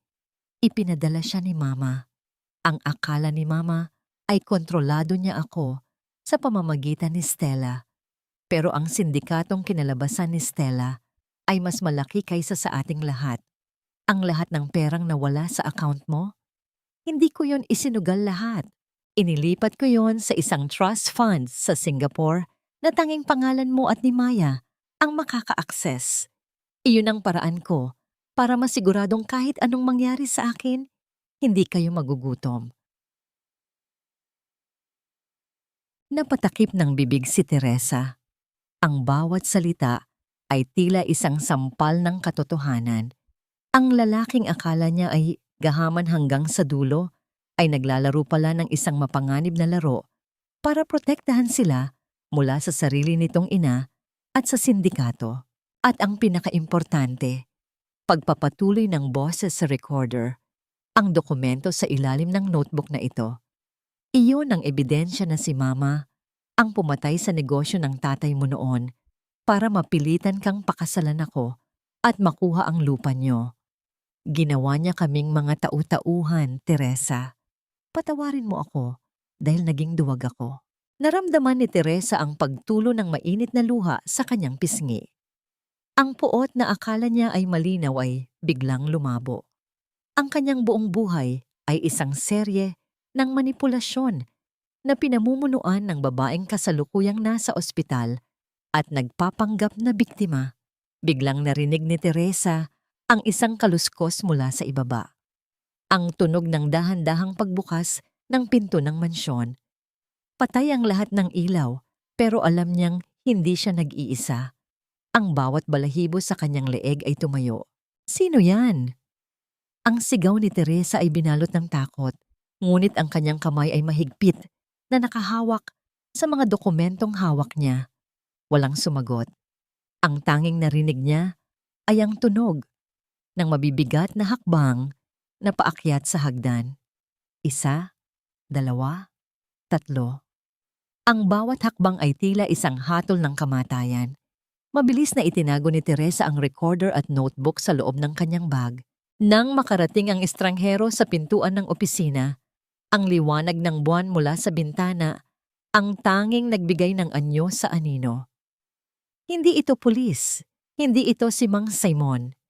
Ito ay isang lalaking nakasuot ng itim. Ang kanyang mga mata ay walang emosyon habang nakatitig sa vault na nakabukas. Ibigay mo sa akin ang asul na notebook, Teresa. Ang boses ng lalaki ay kasing lamig ng kamatayan. Huwag mo nang dagdagan ang mga kasalanan ng asawa mo. Napaatras si Teresa hanggang sa tumama ang kanyang likod sa portrait ng kanyang ina. Sa gitna ng kadiliman, naramdaman niya ang isang matulis na bagay sa ilalim ng kanyang paa. Isang piraso ng basag na salamin mula sa frame kanina. Sino ang nagpadala sa'yo? Si Doña Carmen ba? Tanong ni Teresa. Pilit na pinapatatag ang kanyang boses habang dahan-dahang yumuyuko para abutin ang piraso ng salamin. Ngumiti ang lalaki. Isang ngiti na hindi umabot sa kanyang mga mata. Ang matandang babae ay tapos na. Kami ang may-ari ng utang ni Carlos at ang notebook na hawak mo ang tanging bagay na magpapanatiling tahimik sa amin. Ibigay mo na bago ko pa kailangang saktan ng anak mo na naiwan sa ospital. Ang pagbanggit sa pangalan ni Maya ay tila nagpakawala ng isang halimaw sa loob ni Teresa. Sa isang iglap, hindi na siya ang biktima. Siya ay isang inang handang pumatay. Ang bawat galaw ko ay tila pag-aagawan ng buhay at kamatayan. Ang hawak kong salamin ay hindi na lamang isang piraso ng basag na alaala. Ito ay ang aking sandata sa pagtatanggol sa kinabukasan ng aking anak. Naging matalim ang mga mata ni Teresa habang dinidiktahan ng banta ang kanyang mga kilos. Sa gitna ng dilim, ang lalaki ay tila isang anino na naghihintay sa tamang oras para sumalakay. Ang kanyang boses ay walang emosyon, ngunit ang bawat salita niya ay may dalang banta. Huli na ang lahat, Teresa. Huwag mo nang pahirapan pa ang iyong sarili. Ibigay mo na sa akin ang notebook. Ulit ng lalaki. Ang kanyang boses ay malamig at matigas. Sa isang mabilis na kilos, kinasa ni Teresa ang kanyang hawak na piraso ng salamin. Ang liwanag ng buwan na tumatama sa matulis na gilid nito ay nagbibigay ng isang nakamamatay na silaw. Sino ka ba talaga? At anong gusto mo? Tanong ni Teresa. Ang kanyang boses ay tila isang malamig na banta. Wala kang pakialam kung sino ako. Ang mahalaga, nasa akin ang huling salita. Sagot ng lalaki. Ibigay mo na sa akin ang notebook at pwede ka pang mabuhay. Hindi! Ang tugon ni Teresa ay naging isang sigaw, isang pagtutol na tila sumabog sa katahimikan ng gabi. Ang pagtanggi niya ay hindi lamang tungkol sa kanyang sariling kaligtasan. Ito ay tungkol sa pagtatanggol sa mga lihim ng kanyang asawa, ang mga katotohanang kanyang natagpuan at ang kinabukasan ng kanyang anak. Sa isang mabilis na galaw, sinugod ni Teresa ang lalaki. Ang kanyang pag-atake ay hindi nagmula sa profesionalismo o sa pagsasanay. Ito ay mula sa pagmamahal ng isang ina na handang gawin ang lahat para sa kanyang anak. Inihagis niya ang piraso ng salamin. Ang matalas na gilid ay lumipad patungo sa leeg ng kalaban. Ngunit mabilis na nakailag ang lalaki. Ang salamin ay tumama sa pader at nabasag sa mga piraso. Ngayon, walang sandata si Teresa, maliban na lamang sa kanyang sariling lakas. Hindi ka dapat naglalaro, Teresa. Sinabi ng lalaki habang lumalapit sa kanya. Sa isang kilos, sinunggaban niya ang kanyang braso at sinubukang agawin ang bag na naglalaman ng notebook. Sa isang mabilis na kilos, nakita ni Teresa ang isang piraso ng lumang portrait na nakalagay sa harap niya. Sinunggaban niya ito at itinapon ito sa mukha ng lalaki. Nagulat ang lalaki sa kanyang atake at pansamantalang natumba. Habang siya ay nagkakamali, kinuha ni Teresa ang isang mabigat na estatwa sa kanyang desk at itinapon ito sa likod ng lalaki. Sa isang lagitik, natumba ang lalaki sa sahig. Ang estatwa ay tumama sa kanyang ulo. Hindi niya inaasahan na lalabanan siya ng isang babaeng walang kahit anong karanasan sa pakikipaglaban. Dahil sa pagkakataong yun, mabilis na tumakbo si Teresa patungo sa pintuan, bitbit ang bag na naglalaman ng notebook. Ang bawat hakbang niya ay tila tumatak sa mga tagpo ng kanyang buhay. Ang kanyang pagsusumikap, ang kanyang mga sakripisyo, at ang kanyang pagsisikap na ipagtanggol ang kanyang pamilya. Ngunit bago pa man siya tuluyang makatakas, biglang tumayo ang lalaki at hinarangan ang kanyang daan. Hindi ka makakatakas, Teresa, sabi ng lalaki habang pinupunasan ng dugo na tumutulo sa kanyang ulo. Ang galit sa kanyang muka ay kasing itim ng gabi. Hindi sumagot si Teresa. Sa halip, kinuha niya ang isa sa mga lumang kandila sa mesa at sinindihan ito. Ang liwanag ng kandila ay nagbigay ng isang mapanganib na silaw sa dilim at binigyang diin ang kanyang mga ngiti. Kung hindi ako makakatakas, hindi ka rin, sabi ni Teresa habang umatras. Hinawakan niya ang barandilya ng hagdan at handa nang tumalon. Huwag mong subukan yan, sigaw ng lalaki. Hindi na nag-atubili pa si Teresa. Tumalon siya pababa mula sa hagdan at bumagsak sa sahig. Sa kabutihang palad, ang kanyang mga kamay ay nakakapit sa hawakan, kaya't hindi siya gaanong nasaktan. Mabilis siyang tumayo at tumakbo palabas ng bahay. Habang tumatakbo siya, naramdaman niya ang isang matinding sakit sa kanyang likod. Ang lalaki ay nakasunod sa kanya at itinapon niya ang isang bagay na tumama sa kanyang katawan. Hindi ka makatakas, sigaw ng lalaki. Tuluyan nang tumakbo si Teresa palabas ng bahay at sumigaw ng malakas para makahingi ng tulong. Patuloy niyang tinakbo ang malayo at dahan-dahang natagpuan ang isang kalye na hindi niya inaasahan. Sa kanyang likuran, narinig niya ang kaluskos, ngunit hindi na siya lumingon. Ang kanyang puso ay tumibok sa ritmo ng desperasyon. Pagdating niya sa kalsada, nakita niya ang isang taxi na nakaparada. Sinigawan niya ang driver at pinara ito. "Tulungan niyo ako, may humahabol sa akin," sigaw niya habang binubuksan ang pinto ng taxi. Mabilis na sumakay si Teresa sa loob ng taxi. Ang driver ay nagulat sa kanyang hitsura, ngunit hindi na ito nagtanong. "Sa ospital po tayo, kuya," sabi ni Teresa habang hawak ang bag at ang kanyang likod na nagdurugo. "Bilisan niyo po." Ang taxi ay mabilis na umandar. Habang tumatakbo sila, napatingin si Teresa sa salamin. Nakita niya ang lalaki na nakatayo sa labas ng bahay na nanonood sa kanya. Ang kanyang muka ay hindi na nagpapakita ng galit kundi isang pagtatangis. Sa pagkakataong yun, naramdaman ni Teresa ang isang bagong pag-asa. "Hinding-hindi mo makukuha ang notebook," bulong ni Teresa sa sarili. Huminga siya ng malalim at tinitigan ang kanyang sarili sa salamin. Ang kanyang mukha ay puno ng alikabok at dugo, ngunit ang kanyang mga mata ay punong-puno ng determinasyon. "Magiging ligtas ka, Maya. Pangako ko yan." Ang bawat segundong lumilipas ay tila isang habambuhay na paghihintay. Ang pag-asang buhay ng aking anak ay nakasalalay sa mga salitang nakasulat sa notebook na hawak ko. At habang papalapit ang kadiliman, lalo pang lumalakas ang aking paninindigan. Nakatitig si Teresa sa kisame ng silid ng ospital. Ang kanyang likod ay binalutan ng mga benda, ang kanyang mga labi ay tuyo at basag, ngunit ang kanyang mga mata ay nananatiling bukas at matalas. Ang tunog ng mga makina sa loob ng ospital ay tila isang ritmo ng pag-asa at takot. Ang ritmo ng kanyang buhay sa mga sandaling ito. Ang kanyang pakiramdam ay tila nagbago. Hindi na siya ang martir na asawa. Hindi na siya ang negosyanteng nagtatrabaho. Siya ay isang ina na handang gawin ang lahat para sa kanyang anak. Ang bawat sakit na nararamdaman niya ay tila walang saysay kumpara sa takot na nararamdaman niya para sa kaligtasan ni Maya. Isang mahinang katok ang nagpaggising sa kanya mula sa kanyang mga iniisip. Sa pagbubukas ng pinto, nakita niya si Sofia. Ang mukha ng kanyang kaibigan ay puno ng pag-aalala. "Teresa, kamusta ka na?" tanong ni Sofia habang lumalapit sa kanya. "Maayos lang ako," sagot ni Teresa, kahit na ang bawat paghinga niya ay nagdudulot ng sakit.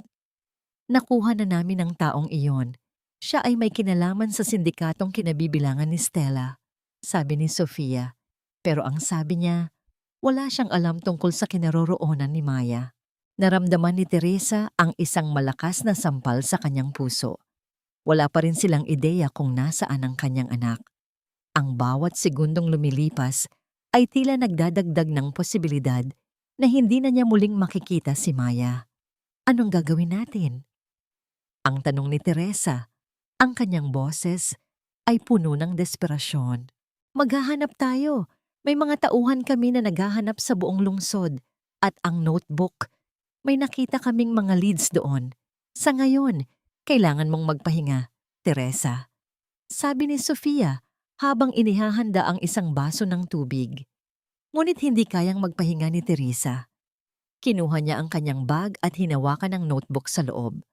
Ang bawat salita sa loob ng mga pahina nito ay tila isang daan patungo sa katotohanan. "Hindi ako makakapagpahinga hanggat hindi ko nakikita si Maya," sabi ni Teresa.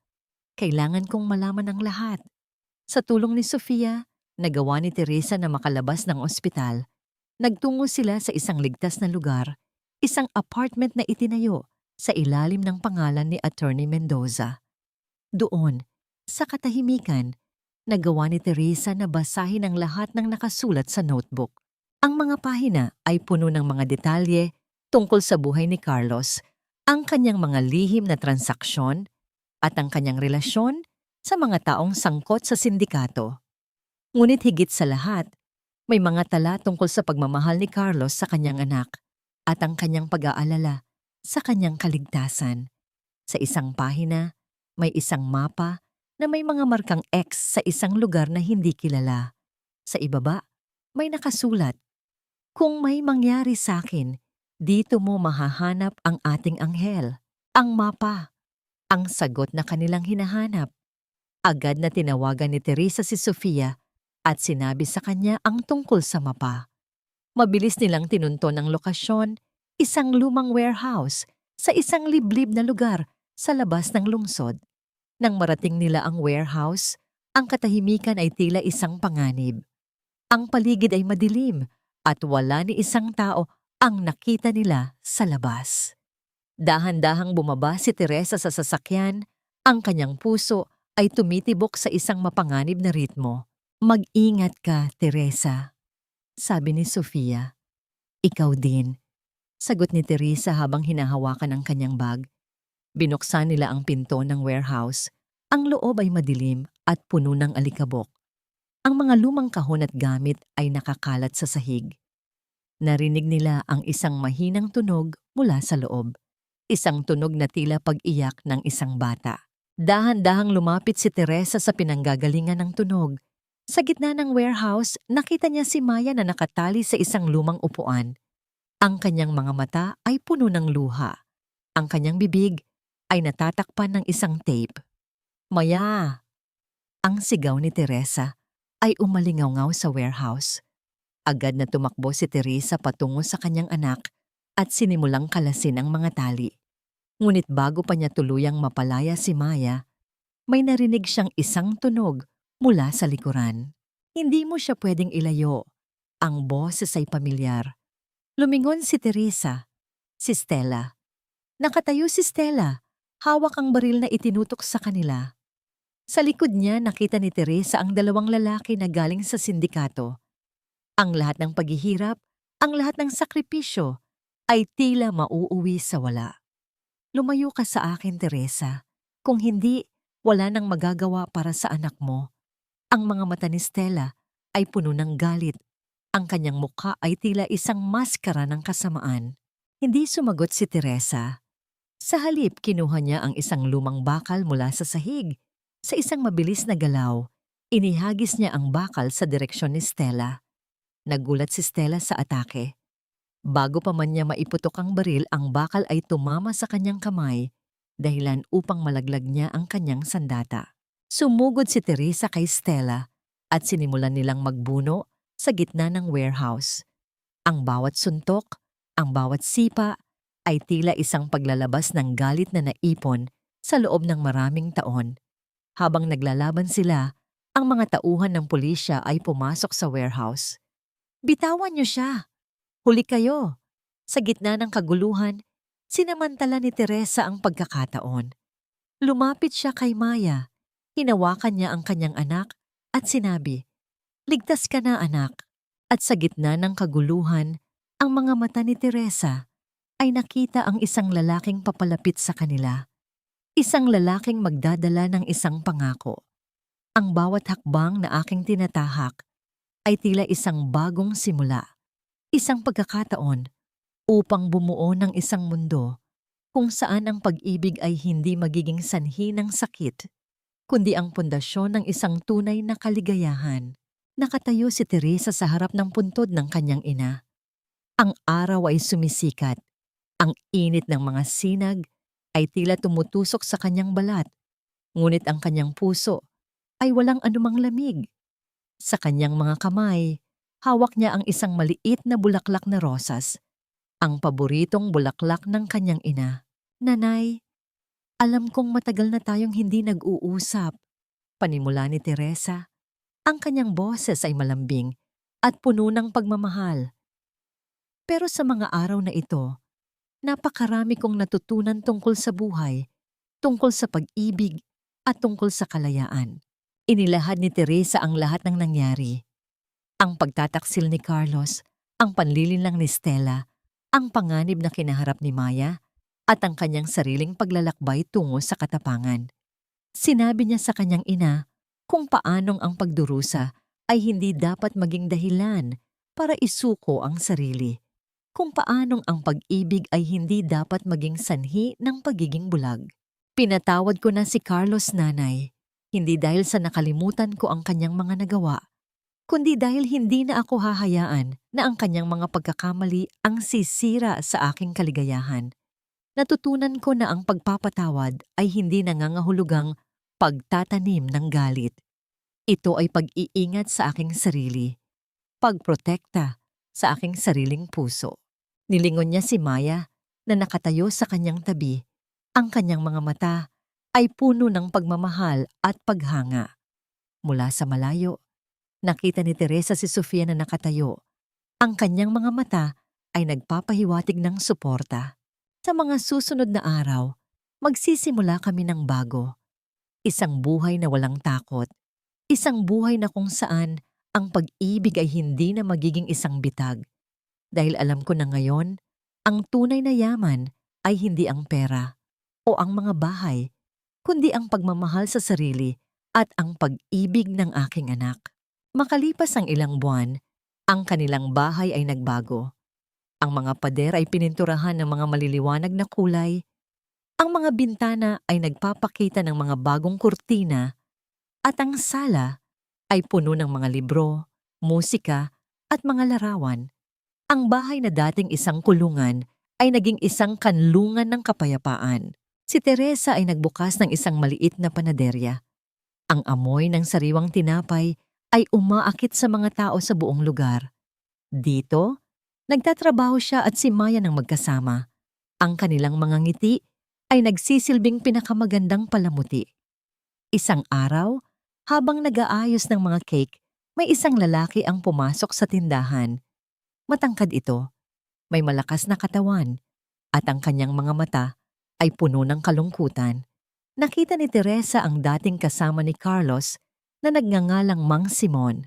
"Ma'am Teresa, gusto ko lang sanang humingi ng tawad," sabi ni Mang Simon. Ang kanyang boses ay nanginginig. Tumingin si Teresa sa lalaki at sa kanyang mga mata, nakita niya ang tunay na pagsisisi. "Tinatanggap ko ang iyong paghingi ng tawad, Mang Simon, pero ang mga sakit na ginawa niyo ay hindi na pwedeng bayaran," sabi ni Teresa. "Alam ko po. Nandito lang ako para sabihin na ipinagdasal ko po ang inyong kaligayahan at para ibigay po sa inyo ito," sabi ni Mang Simon habang iniaabot ang isang maliit na kahon. Inabot ni Teresa ang kahon at binuksan ito. Doon, nakita niya ang isang lumang susi. "Huwag mo nang intindihin ang mga bagay na yan, Mang Simon. Ang mahalaga, malaya na tayo," sabi ni Teresa. Muli, naramdaman niya ang pag-init ng kanyang dibdib. Binuksan ni Teresa ang kahon. Doon, nakita niya ang isang lumang susi. Sa huling bahagi, nilisan ni Teresa ang kanyang pinapahalagahan na tinapay na kanyang pinagsikapan. Sa mga huling gabi, nasa bahay si Teresa at nakaupo sa harap ng mesa habang hawak ang isang lumang notebook. Kinuha ni Maya ang notebook at hinawakan niya ito habang tinatanong niya kung ano ito. "Ito, anak, ay isang talaan ng mga pagsubok na hinarap natin," sagot ni Teresa habang pilit na tumatawa. Tumingin si Teresa sa kanyang anak at sinabi niya, "Ang buhay ay hindi laging madali. Minsan, kailangan nating harapin ang mga bagyo. Ngunit sa huli, matatagpuan natin ang liwanag sa dulo ng labanan." Ang susunod na hakbang ay ang pag-aaral sa atin, anak. Piliin natin ang isang daan kung saan tayo magiging masaya. Tinapos ni Teresa ang notebook at napatingin siya sa labas ng bintana. Ang araw ay lumulubog at ang mga kulay ng kalangitan ay nagpapakita ng mga pag-asa sa buhay. Sa wakas, sinabi ni Teresa, "Anak, lagi mong tatandaan na ang pag-ibig ay hindi palaging tungkol sa paghahanap ng isang kasama. Ito ay tungkol sa paghahanap sa sarili at pagmamahal sa sarili at sa iba sa kung ano ang tunay na meron tayo. Kung minsan, ang pagmamahal ay matatagpuan sa mga pinakamahirap na sitwasyon at sa pagtatapos ng lahat, ang kahilingan ko lang ay lumigaya ka. Lumapit siya sa kanyang anak at niyakap niya ito. Ang bawat yakap, ang bawat ngiti, ay isang patunay ng kanyang kalayaan.